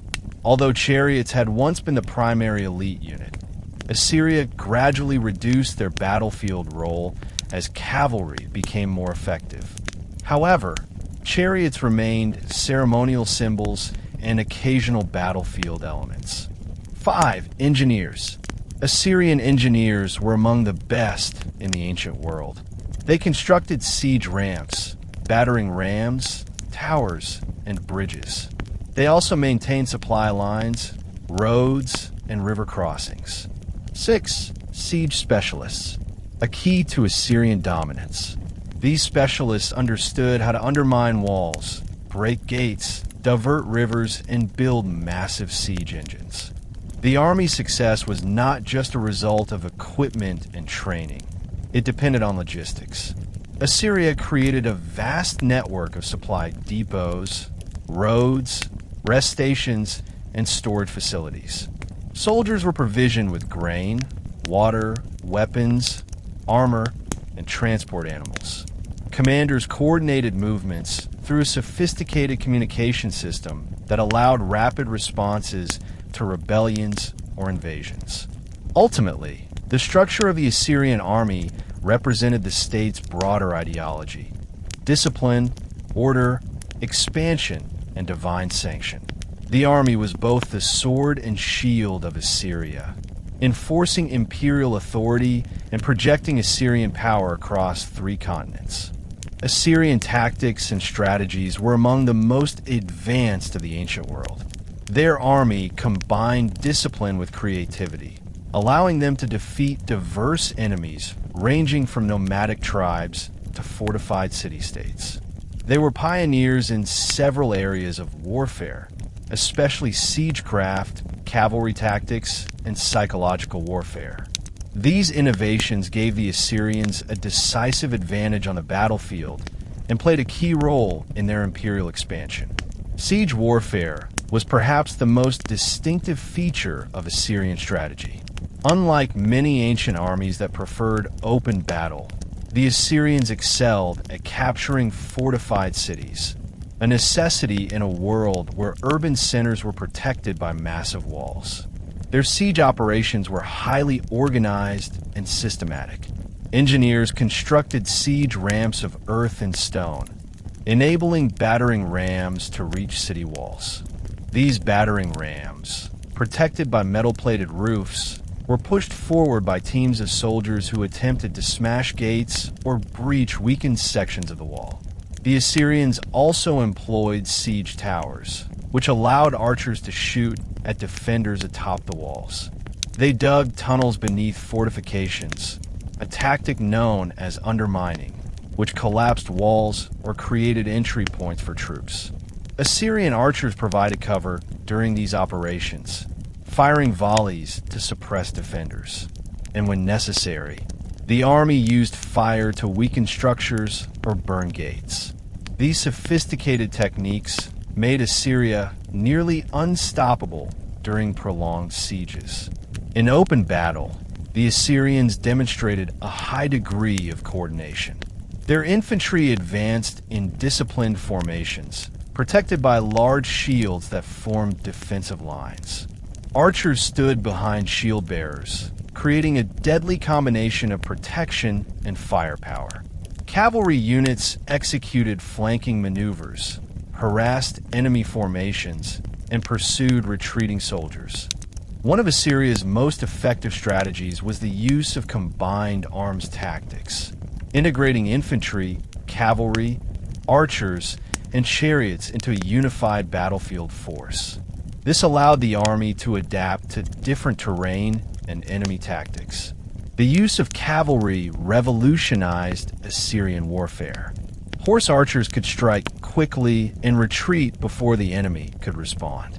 Mounted lancers provided shock attacks that shattered enemy lines. Assyria also relied heavily on psychological warfare. Their reputation for brutality, whether exaggerated or not, was a strategic tool. Tales of flayed rebels, impaled captives, and destroyed cities spread fear far beyond Assyria's borders. Many cities surrendered without a fight simply to avoid destruction.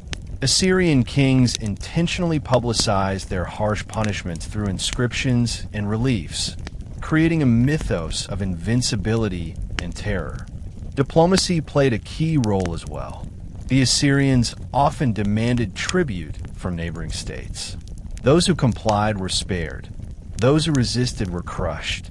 By forcing submission through intimidation and negotiation, Assyria reduced the need for constant warfare. Finally, Assyrian logistics and planning were unmatched. They prepared supply lines in advance, staged troops strategically, and employed scouts to gather intelligence. The royal archives contain letters from commanders describing enemy movements, terrain conditions, weather patterns, and resource availability. This information allowed the king to coordinate campaigns with remarkable precision. Assyrian warfare was therefore not simply a matter of brute force. It was a sophisticated system combining engineering, strategy, intelligence, and psychological manipulation, one that made the empire one of the most formidable military powers in the ancient Near East. The military dominance of the Neo-Assyrian Empire was made possible not only by its training and tactics, but also by the weapons and technology that equipped its soldiers. Assyria stood at the forefront of military innovation, developing advanced tools of war that gave it a decisive technological edge over its rivals. These weapons and armor were the product of skilled craftsmen, metallurgists, engineers, and royal workshops that operated under state supervision. One of the most important technological advances of the Assyrians was their mastery of ironworking. Earlier Mesopotamian cultures relied mostly on bronze for weapons and tools, but Assyria led the transition to iron, which was stronger, sharper, and more durable. Iron swords, spears, and arrowheads gave Assyrian soldiers an edge over enemies who still relied heavily on bronze armaments. Assyrian smiths produced high-quality iron blades using advanced forging techniques, making weapons that could withstand the impact of battle. Infantry soldiers carried long spears, short swords, daggers, and large shields. Shield bearers protected archers and spearmen, creating layered defensive formations. These shields were often made of wood reinforced with metal, covered in leather, and large enough to shield two soldiers at once. Archers were equipped with composite bows, powerful weapons made from layers of wood, horn, and sinew. These bows had exceptional range and penetration power, allowing Assyrian archers to dominate battlefields before close combat began. Cavalry units used spears, lances, and bows. Their equipment was lighter to allow mobility, but still reinforced for protection. Riders wore helmets and sometimes metal scale armor. Assyrian cavalry tactics required exceptional skill. Archers had to fire while riding, maintaining accuracy at high speed. Chariots, though gradually phased out of major battlefield roles, remained symbols of elite status. The heavy, four-horse Assyrian chariot was a mobile platform for archers and spearmen. While not as central as cavalry, chariots appeared in ceremonial contexts and certain battlefield situations requiring psychological impact. Armor played a crucial role in Assyrian warfare. Soldiers wore scale armor, consisting of small metal plates sewn onto fabric or leather. This armor protected vital areas while allowing flexibility. Helmets were made of bronze or iron and often featured crests or decorations indicating rank. Officers and elite soldiers wore more elaborate armor with additional reinforcement. Assyrian engineers constructed devastating siege engines, including battering rams mounted on wheels and protected by metal roofs. These machines were often decorated with carved heads resembling dragons or bulls, symbols meant to terrify defenders. Siege towers enabled archers to fire down into enemy cities from elevated positions. Ram crews sometimes poured water over the wooden roof to prevent defenders from setting it on fire. Tools used in siege operations included picks, shovels, crowbars, and axes. Engineers dug tunnels beneath walls to collapse fortifications. Others built ramps made of earth, stone, and timber, allowing siege engines to reach defensive walls. These technological innovations made the Assyrians the most feared besiegers in the Near East. Transport was another crucial aspect. The Assyrians used wagons, pack animals, boats, and carts to move weapons, food, and equipment. The empire's road system ensured that supplies could reach armies stationed far from the capital. Assyrian military technology was therefore not a patchwork of isolated tools. It was a coherent, state-supported system that combined metallurgy, engineering, logistics, and innovation. These tools allowed the empire to conquer vast territories and maintain its power for centuries. They were the instruments of imperial destiny, shaping the history of the ancient world. Although the Neo-Assyrian Empire fell in the 7th century BCE, its influence resonated across continents and historical eras. Assyria was not simply a conquering state. It was a laboratory of governance, administration, infrastructure, literature, art, and military science. Its innovations spread far beyond its borders, shaping future empires throughout the ancient world. To understand the impact of Assyria is to recognize how deeply its fingerprints appear in later civilizations, from the Babylonian and Persian empires to the Greeks, Romans, and even modern governments. One of Assyria's most enduring contributions was its system of provincial administration.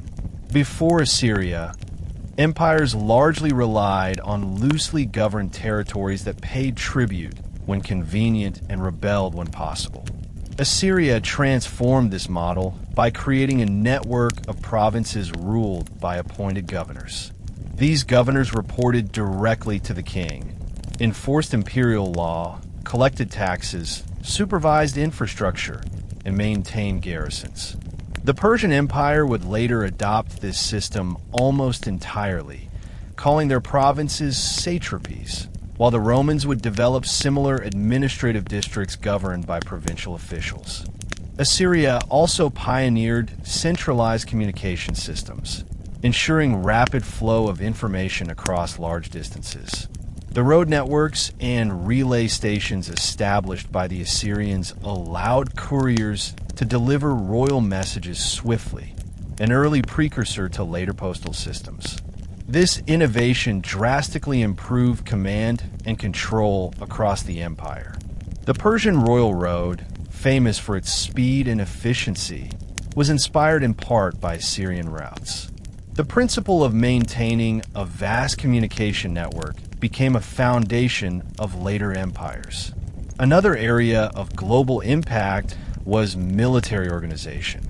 Assyria developed the world's first true professional standing army, equipped with standardized weapons, armor, and logistical support. Later empires, especially the Persians and Romans, studied and adopted similar military structures. The concept of specialized units, from cavalry and archers to engineers and siege experts, spread widely. Assyria's integration of conquered peoples into auxiliary forces influenced the multi-ethnic military compositions of later states. The Assyrians also revolutionized siege warfare, creating sophisticated machines such as battering rams, siege towers, and complex undermining techniques. These tools transformed how cities defended themselves and how empires conquered fortified rivals. Greek military engineers, Persian commanders, and even Alexander the Great's forces drew from innovations pioneered by Assyrian specialists. Culturally, Assyria helped preserve and transmit some of humanity's oldest literary and scientific traditions. The library of Ashurbanipal, discovered in the 19th century, contained thousands of clay tablets documenting everything from myths and hymns to medicine, astronomy, mathematics, and political correspondence. Because of this library, works like the Epic of Gilgamesh survived for modern scholars.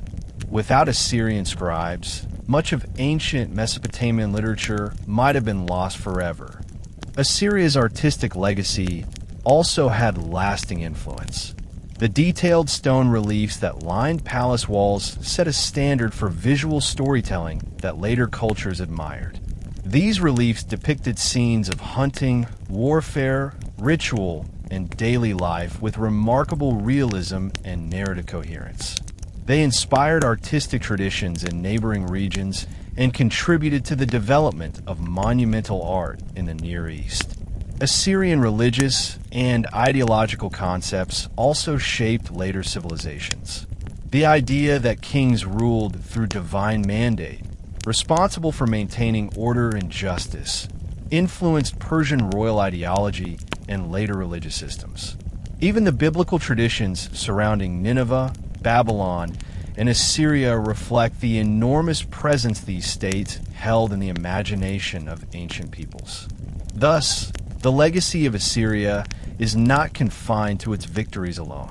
Its true impact lies in the administrative models it established, the cultural treasures it preserved, and the political and military systems it pioneered. The world that followed Assyria inherited an intellectual and governmental framework that became foundational to future empires and societies.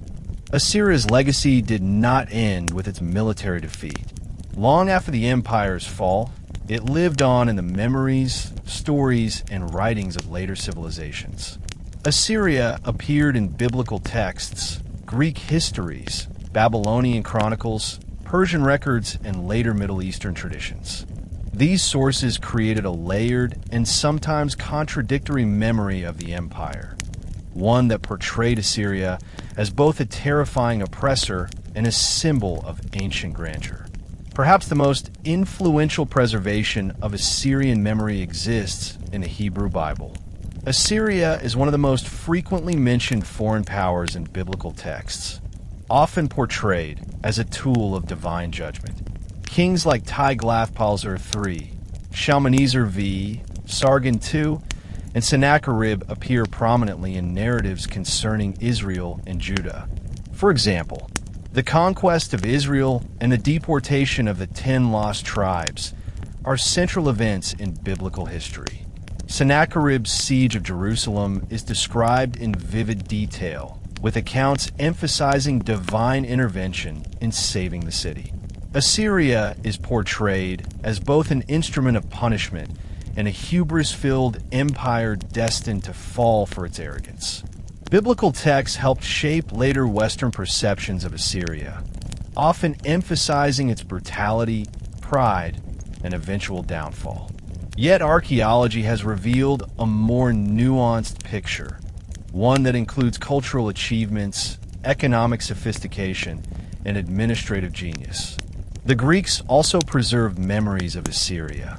Writers like Herodotus, Ctesias, and Diodorus Siculus recount stories of Assyrian kings, though often mixed with myth and legend. They described Nineveh as an enormous and magnificent city, associated with legendary queens like Semiramis, whose exploits became exaggerated over time.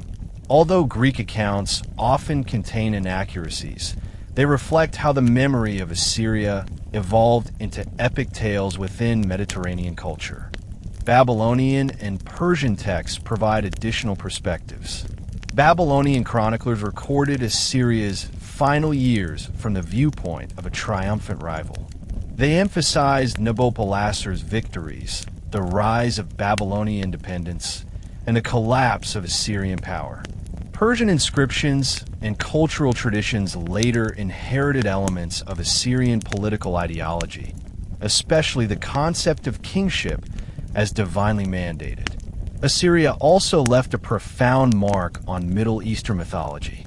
Stories of monstrous kings, golden palaces, and divine vengeance circulated in oral traditions for centuries. Many of these legends were shaped by the grand ruins that remained visible long after the empire's disappearance. Travelers and storytellers wove tales around the massive mounds of Nineveh and Kalhu, imagining them as homes of giants or cursed kings punished by divine wrath. Later Islamic scholars encountered the ruins of Assyria and sought to connect them with figures known from biblical and Quranic traditions. Although their interpretations varied, the fascination with Assyria's ancient cities persisted. Medieval travelers marveled at the size of the ruins and tried to reconstruct histories from fragments of broken statues and inscriptions. Assyria's memory is therefore a mixture of history, mythology, and cultural imagination. It exists not only in archaeological records, but in the stories of peoples who encountered or remembered the empire. This layered memory, sometimes fearful, sometimes admiring, ensured that Assyria remained one of the most iconic civilizations of antiquity long after its political power vanished. For more than 2,000 years after its collapse, the Neo-Assyrian Empire slipped into obscurity. Its great cities, Nineveh, Kalhu, Dur-Sharrukin, were buried beneath centuries of sand and soil. Its inscriptions, written in the wedge-shaped script of cuneiform, were unreadable. Ancient texts mentioned Assyria, but the physical reality of the empire remained hidden. To the world of late antiquity and the Middle Ages, Assyria was more myth than history. But the 19th century brought a revolution in archaeological discovery that would change everything. The rediscovery of Assyria began with European explorers inspired by biblical narratives and classical literature. They traveled to the Middle East searching for the ruins of cities long thought lost. One of the most important early archaeologists was Austen Henry Layard, a British adventurer who began excavating in northern Iraq in the 1840s. Working with limited resources but immense determination, Layard dug into the mounds of Nineveh and Kalhu, modern Nimrud, unearthing palaces, colossal statues, winged bulls, and intricately carved reliefs. Layard's discoveries shocked the world. The sculptures he found, massive Lamassa guardians, intricate war scenes, royal portraits, revealed a civilization of extraordinary artistic and architectural achievement. Scholars and the public were captivated by these findings, which brought Assyria back into international attention. The reliefs, shipped to museums in London, Paris, and elsewhere, offered unprecedented glimpses into ancient Near Eastern life. But perhaps the most transformative discovery was the excavation of Ashurbanipal's library, containing over 20,000 clay tablets inscribed with cuneiform. These tablets held myths, hymns, legal codes, astronomical observations, medical texts, mathematical tables, and political correspondence. Among them was the Epic of Gilgamesh, one of the world's oldest literary masterpieces. At the same time, scholars were making progress in deciphering cuneiform. The work of men like Henry Rawlinson, who copied and translated the trilingual inscription at Behistun, unlocked the key to understanding the script. Once cuneiform was deciphered, the tablets discovered by Layard and others became readable, transforming our understanding of the ancient Near East. The rediscovery of Assyria had a profound impact on modern scholarship. It allowed historians to reconstruct the political, social, and cultural history of Mesopotamia in unprecedented detail. Archaeologists continued to excavate sites throughout the 19th and 20th centuries, uncovering temples, fortifications, houses, and artifacts that further enriched our understanding of Assyrian civilization. Today, museums such as the British Museum, the Louvre, and the Iraq Museum house vast collections of Assyrian art and artifacts. Although many pieces were removed during colonial-era excavations, modern efforts emphasize preservation, digital restoration, and collaboration with Iraqi institutions. The revival of Assyria through archaeology restored a lost chapter of human history. It revealed a civilization of immense complexity and achievement, one that had shaped the ancient world and whose legacy continues to influence modern culture, politics, and scholarship. The rediscovery of Assyria is a testament to the enduring power of history and the human fascination with the past. Religion stood at the very heart of Assyrian civilization. To the ancient Assyrians, the universe was governed by powerful deities who controlled every force of nature, every political event, and every aspect of human life. The gods were not distant, abstract beings. They were active participants in history, shaping the destiny of nations through storms, battles, fertility, wisdom, and justice. Understanding Assyria's pantheon is essential to grasping the cultural worldview that shaped the rise, expansion, and eventual fall of the empire. At the center of the pantheon stood Ashur, the supreme god of the Assyrian people and the divine embodiment of the state itself. Ashur was more than a deity. He was the ideological engine of Assyrian imperialism. He symbolized divine kingship, cosmic order, justice, and military victory. Assyrian kings ruled as his earthly representatives, obligated to expand the empire as part of their divine mission. Every campaign, every conquest, and every building project was dedicated to Ashur's glory. His temple in the city of Assur served as the spiritual anchor of the empire, even after political power shifted to Nineveh and Kalhu. To harm or insult Assur was to threaten the empire itself. Next in importance was Ishtar, the goddess of love, war, and fertility. She was fierce and unpredictable, a deity who embodied the contradictions of both nurturing life and destroying it. Her associations with warfare made her especially beloved by Assyrian kings and soldiers. The city of Arbela was one of her major cult centers, and its oracle became a critical source of divine guidance for rulers like Esarhaddon and Ashurbanipal. Ishtar's dual nature, both compassionate and violent, reflected the balance of beauty and brutality in Assyrian society. Another major deity was Nabu, the god of writing, wisdom, and divine communication. He was considered the patron of scribes, scholars, and record keepers. His worship flourished particularly during the Neo-Assyrian period, reflecting the increasing importance of literacy, administration, and scholarly culture. The famous library of Ashurbanipal owed its existence in large part to the religious reverence for Nabu. Kings depicted themselves receiving the symbols of knowledge from the god, emphasizing their intellectual legitimacy. The moon god Sin, the sun god Shamash, and the storm god Adad also played major roles in the Assyrian religious system. Shamash was the god of truth and justice, associated with law, courts, and fairness. Sin governed the passage of time through lunar cycles, which were essential for calendars and religious festivals. Adad controlled storms, rains, and the fertility of the land, making him vital for agriculture.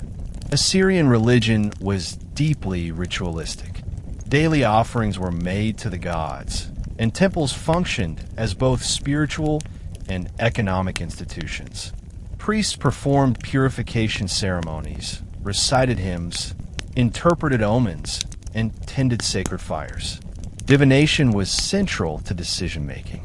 Kings consulted hepatomancy, reading the livers of sacrificed animals, astrology, interpreting celestial signs, and dreams to understand the will of the gods.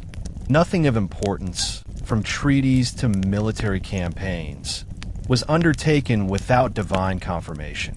Mythology also played a powerful role in shaping Assyrian identity. Stories of creation, cosmic battles, heroic kings, and divine interventions filled temple libraries.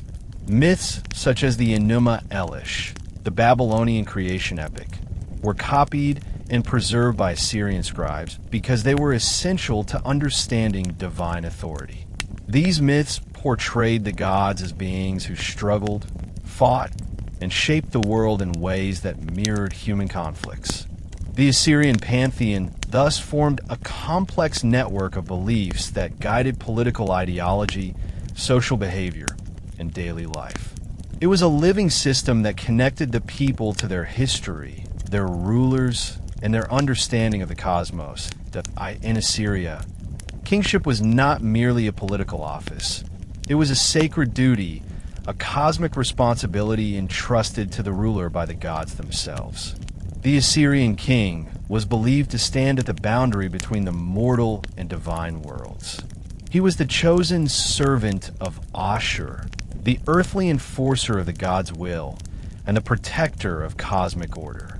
This ideology shaped the way Assyrian kings ruled, justified their military expansion, and influenced how they presented themselves to their people and to the nations they conquered.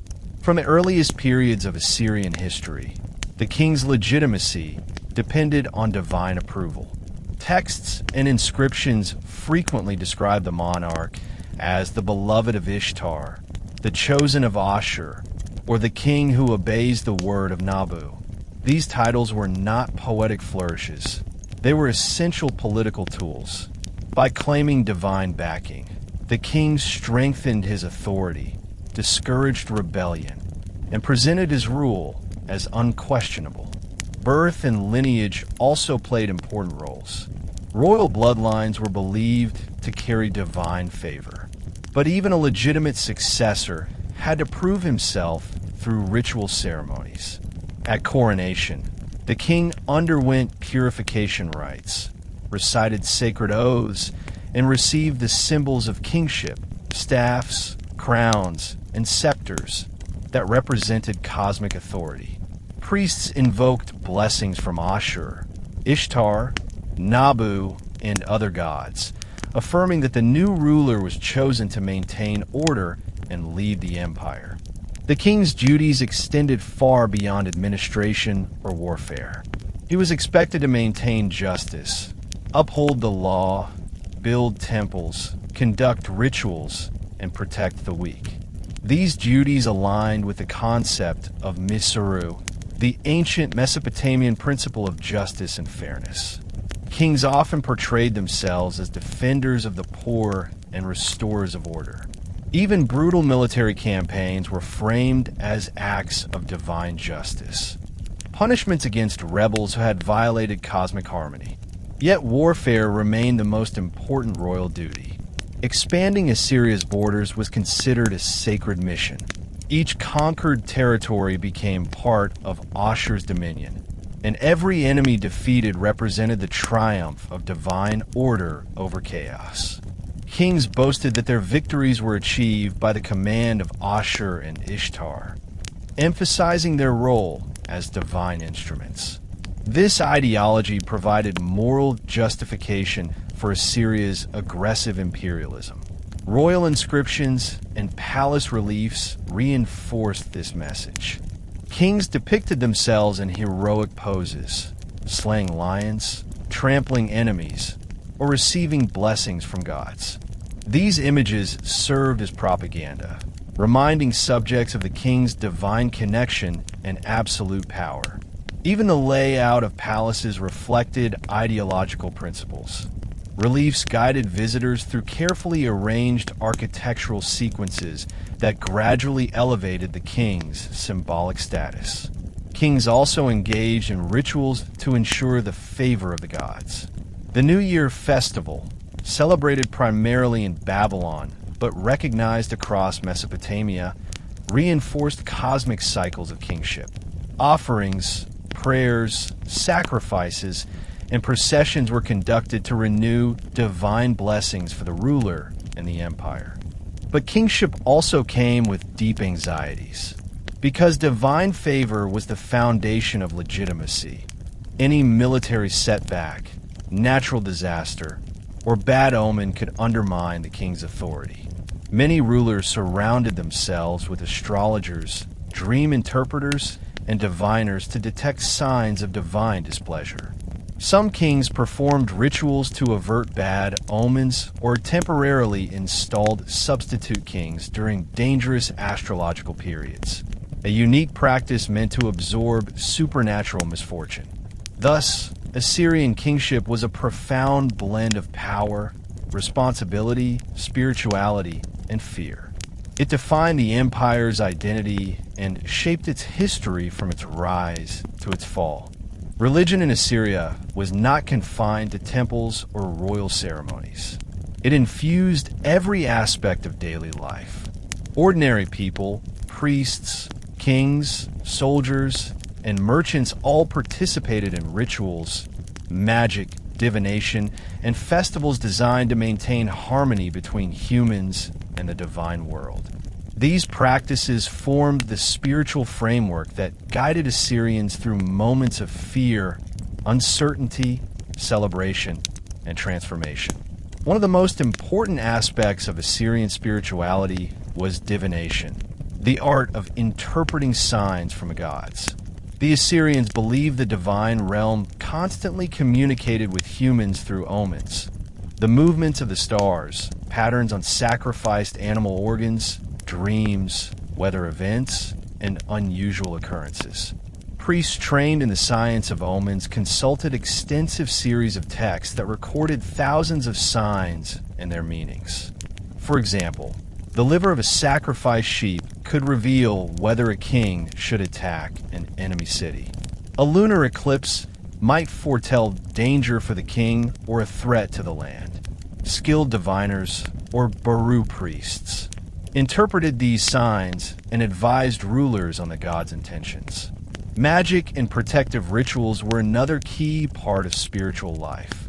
Assyrians believed the world was filled with supernatural forces, spirits, demons, ghosts, and divine beings, both benevolent and harmful.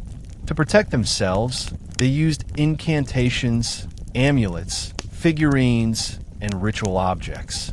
Clay figurines of protective spirits, such as Kalhu, were buried beneath doorways or placed in foundations to guard homes from evil. Ritual texts prescribed detailed procedures for purifying houses, banishing sickness, or warding off curses. These magical practices were not considered separate from religion. They were essential tools for navigating a dangerous world. Festivals brought communities together and reinforced the bond between gods and mortals. The most important was the Akitu, or New Year festival. Although its most elaborate form occurred in Babylon, the celebration spread across Mesopotamia, including Assyria. During Akitu, priests reenacted the creation myth, symbolizing the renewal of cosmic order. The king participated in rituals that reaffirmed his divine mandate. Statues of gods were paraded through the streets, offerings were made, hymns were sung, and citizens celebrated the renewal of time itself. Another major ritual was the sacred marriage, in which the king symbolically united with a priestess representing Ishtar or another goddess. This ceremony ensured fertility for the land and prosperity for the people. Agricultural festivals marked planting and harvest seasons, invoking the blessings of Adad, Sin, and other gods. Death rituals were also central to Assyrian spirituality. Funerals involved offerings, mourning ceremonies, and purification rites. Families maintained ongoing relationships with deceased ancestors through food offerings and prayers. Ghosts, known as Atemu, were believed to linger if not properly honored, causing illness or misfortune. To prevent this, Assyrians performed rituals to ensure peaceful afterlives for their relatives. Temples played essential roles as spiritual, economic, and social centers. They housed divine statues believed to be living manifestations of gods. Priests bathed, clothed, fed, and adorned these statues daily, ensuring that the gods remained present and active. Temples also managed large estates, employed workers, maintained storehouses, and provided social stability. The spiritual world of Assyria was therefore dynamic and interconnected. It blended cosmic mythology, daily rituals, magic, divine communication, and communal celebration into a single holistic system. These practices were not merely religious. They were a fundamental part of what it meant to live in Assyria, shaping identity, culture, and history across centuries. The fall of the Neo-Assyrian Empire in 609 BCE did not mark the disappearance of the Assyrian people. While the empire as a political entity vanished, the Assyrians continued to live in their ancestral homeland, northern Mesopotamia, encompassing regions of modern Iraq, Syria, Turkey, and Iran. Over the centuries, they adapted to new political realities, endured foreign rule, and preserved a distinct cultural identity that survived long after their imperial glory faded. Following Assyria's collapse, the region came under the control of the Neo-Babylonian and later the Achaemenid Persian empires. These new rulers valued the skills and administrative capabilities of the Assyrians. Many Assyrians served as scribes, farmers, craftsmen, soldiers, and temple workers. Although the political center shifted away from Ashur and Nineveh, the population remained largely intact. Their identity slowly evolved from imperial subjects into regional communities with deep historical memory. During the Achaemenid period, Assyrian cities continued to function as important centers of agriculture and trade. The Persian kings, despite ruling a vast multinational empire, recognized the value of Mesopotamian traditions. They preserved the practice of cuneiform writing for administrative purposes, and local religious cults were allowed to flourish. This tolerance helped the Assyrians maintain aspects of their ancient cultural practices. When Alexander the Great conquered the region in the 4th century BCE, Greek cultural influence spread across the Near East. Hellenistic cities emerged, and Greek became a common administrative language. However, the Assyrians adapted by becoming bilingual, retaining their native dialects of Aramaic while absorbing Greek elements into their daily lives. Their religion also began evolving, blending ancient Mesopotamian beliefs with regional traditions. Over time, many Assyrians embraced the worship of new gods introduced by Hellenistic rulers, but older beliefs persisted in rural areas. The Roman and Parthian empires later fought over Mesopotamia, each seeking control of its strategic cities and fertile lands. Throughout this turmoil, Assyrian communities endured. They farmed the same fields, spoke evolving dialects of Aramaic, and maintained distinct village traditions. Their endurance was not a matter of political power. It was a testament to cultural resilience. Even without an empire, the Assyrians remained deeply connected to their land and heritage. A major turning point came with the rise of Christianity. By the 1st century CE, Christian missionaries traveled throughout Mesopotamia, and Assyrian populations became some of the earliest converts. They founded the Church of the East, which would later become one of the world's most influential Christian traditions. This church developed its own theological schools, monastic centers, and missionary networks that stretched as far as India and China. Christianity provided the Assyrians with a new spiritual identity that merged seamlessly with their ancient cultural heritage. Even after the Islamic conquest in the 7th century, Assyrian Christians continued to flourish under various caliphates. They worked as physicians, translators, administrators, and scholars in major Islamic capitals. Their knowledge of Greek philosophy, medicine, and science allowed them to play crucial roles in the Islamic Golden Age. The famous translation movement in Baghdad, the intellectual enterprise that transmitted Greek knowledge into Arabic, relied heavily on Assyrian scholars who preserved and translated ancient texts. Thus, Assyria's identity survived not only through cultural memory, but through tangible institutions, language, religion, community, and historical awareness. Despite invasions, regime changes, and shifting political landscapes, the Assyrian people maintained an unbroken connection to their ancient past. Their survival represents one of history's most remarkable examples of continuity.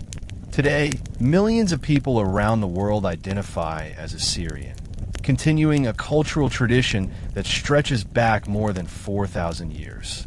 Although they no longer possess a political empire, modern Assyrians maintain a vibrant identity rooted in language, religion, art, and historical memory. The rediscovery of ancient Assyria through archaeology in the 19th and 20th centuries played a significant role in shaping modern Assyrian cultural revival and global awareness of their heritage. The discovery of the ruins of Nineveh, Kalhu, Ashur, and Dur-Sharrukin captivated the world and reintroduced Assyria into the global imagination. When archaeologists unearthed the massive winged bulls, palace reliefs, and cuneiform tablets, the world became fascinated with this lost civilization. The publication of these discoveries allowed modern Assyrians, many of whom had maintained oral traditions of their ancestry, to reconnect with the physical remnants of their ancient past. This archaeological revival coincided with a political awakening among Assyrian communities. Living under the Ottoman Empire and later as minorities in several Middle Eastern states, Assyrians began asserting their historical identity in new ways. Newspapers, churches, and community centers began teaching Assyrian history, emphasizing cultural continuity from ancient times to the present. The use of the modern Assyrian language, a branch of Aramaic, was promoted through literature, education, and religious institutions. Throughout the 19th and 20th centuries, Assyrians faced significant challenges, including political marginalization, displacement, and violence. The tragic events of World War I, including massacres and forced migrations, deeply affected Assyrian communities. Yet even in the face of these hardships, the Assyrian identity persisted. Diaspora communities formed in the United States, Europe, Australia, and other regions, where Assyrians established churches, cultural organizations, dance groups, and language schools. Assyrian scholars and activists worked tirelessly to preserve their linguistic and cultural heritage. Modern educational programs promoted the teaching of Neo-Aramaic dialects. Literature, music, and art flourished. Assyrian poets composed works celebrating their ancient past, modern struggles, and hopes for the future. Musicians combined traditional melodies with contemporary styles. Artists created paintings and sculptures inspired by winged bulls, massive figures, and scenes from ancient reliefs. Moreover, digital media transformed the way Assyrians preserved and share their culture. Online archives, academic databases, and community websites made historical texts and archaeological findings accessible to a global audience. Young Assyrians everywhere could learn about Ashurbanipal's library, the siege of Nineveh, or the myths of Ishtar. Social media allowed community members to celebrate cultural festivals, such as Akitu, the Assyrian New Year, with both local and global audiences. The Assyrian diaspora also contributed to academic and archaeological fields. Assyrian scholars played active roles in preserving ancient sites and advocating for heritage protection, especially during periods of conflict. The destruction of heritage sites in Iraq and Syria by extremist groups in the early 21st century sparked a global movement to protect Assyrian monuments, artifacts, and historical memory. This tragic destruction, while devastating, also raised widespread awareness of the cultural importance of Assyria's ancient cities. Modern Assyrians continue to advocate for recognition of their historical identity and cultural rights. They celebrate their heritage not as a relic of the past, but as a living tradition, a continuous thread linking ancient kings and warriors to modern families, churches, and cultural institutions. Through resilience, education, and unity, they ensure that the legacy of Assyria remains vibrant in the contemporary world. The story of the Assyrian Empire is one of the most dramatic, complex, and influential narratives in human history. It is a story of power and ambition, innovation and brutality, cultural achievement and devastating downfall. Yet the importance of Assyria extends far beyond its military conquests or its monumental architecture. It represents a turning point in the evolution of human civilization, a civilization that helped shape the political, cultural, and intellectual foundations of the world. Assyria was the first empire to master the principles of large-scale governance. It developed administrative systems capable of managing vast territories with diverse populations. Provincial organization, tax collection, infrastructure planning, and long-distance communication. These were not accidental achievements, but deliberate designs that allowed Assyria to function as a true multinational empire. Many later empires, including the Persians, Romans, Byzantines, and Islamic caliphates, built upon the administrative template pioneered by the Assyrians. In the realm of warfare, Assyria was a transformative force. The professional standing army, specialized military units, siege engineering, and coordinated battlefield strategies developed by Assyrian kings became models for future states. Their innovations changed the nature of warfare forever, shifting military practice from seasonal militia forces to highly trained, year-round professional troops capable of large-scale campaigns. Assyria also stands out as a center of intellectual achievement. The library of Ashurbanipal preserved thousands of texts on medicine, astronomy, mathematics, literature, and religion.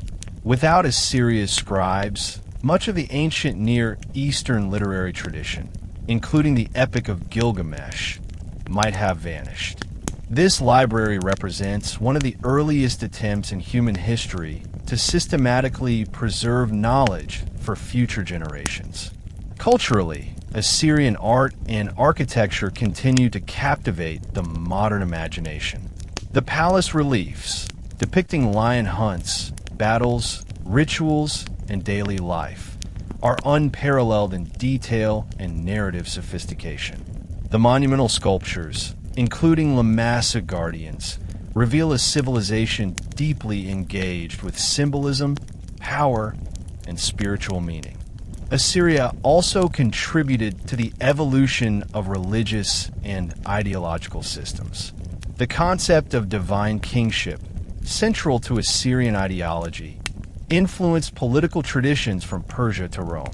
The Assyrian pantheon, mythology, and rituals left traces in later religious practices, shaping the spiritual landscape of the Near East. Even the Hebrew Bible reflects the profound impact Assyria had on the peoples of the region. Yet the story of Assyria is not solely one of triumph. It is also a cautionary tale about the limits of empire. The very forces that drove Assyria's expansion, military aggression, political domination, and centralized authority, also contributed to its downfall. Overextended borders, internal revolts, exhausted resources, and powerful enemies eventually overwhelmed the empire. The fall of Nineveh in 612 BCE remains one of history's most iconic events, symbolizing the fragility of even the mightiest civilizations. But perhaps the most remarkable chapter of Assyria's story is what happened after the empire collapsed. Unlike many ancient peoples whose identities faded, the Assyrians survived. They transformed, adapted, and endured as farmers, scholars, priests, merchants, and later as early Christians. Their language evolved, their religion changed, but their sense of cultural continuity persisted. Today, the legacy of Assyria belongs not only to historians or archaeologists, it belongs to humanity. It is a heritage of innovation, resilience, creativity, and complexity. It challenges simplistic views of ancient history and reveals a civilization rich in culture, intellect, and human experience. From the ruins of Nineveh to the pages of ancient tablets, Assyria continues to inspire awe and curiosity. The story you have now read, expanded into 20 parts with 60 long segments, reflects the vast sweep of Assyrian history from its rise to its rediscovery. It is a testament to the depth of human memory and the enduring power of ancient civilizations to shape our understanding of who we are, that you've just traveled through thousands of years of Assyrian history. Its rise, its might, its brilliance, and its unforgettable fall. You learned how ordinary people, powerful kings, fierce warriors, devoted scholars, and visionary builders all shaped a civilization that changed the world forever. And what is the moral of this epic story? Power can build an empire, but wisdom preserves it. Knowledge outlives kingdoms. And even after a mighty empire falls, its people, culture, and identity can survive for millennia. From the unstoppable armies of Assyria to the scholars who preserved the world's oldest literature. From the glory of Nineveh to the tragedy of its destruction. This history reminds us that greatness is never simple, and every empire leaves a legacy that echoes across time. Thank you for watching History Teller YT. If you want more journeys into forgotten civilizations, lost cities, and powerful empires that shaped the world, then stay connected, subscribe, and come back for the next story. Because here, history never dies. It simply waits for someone like you to listen.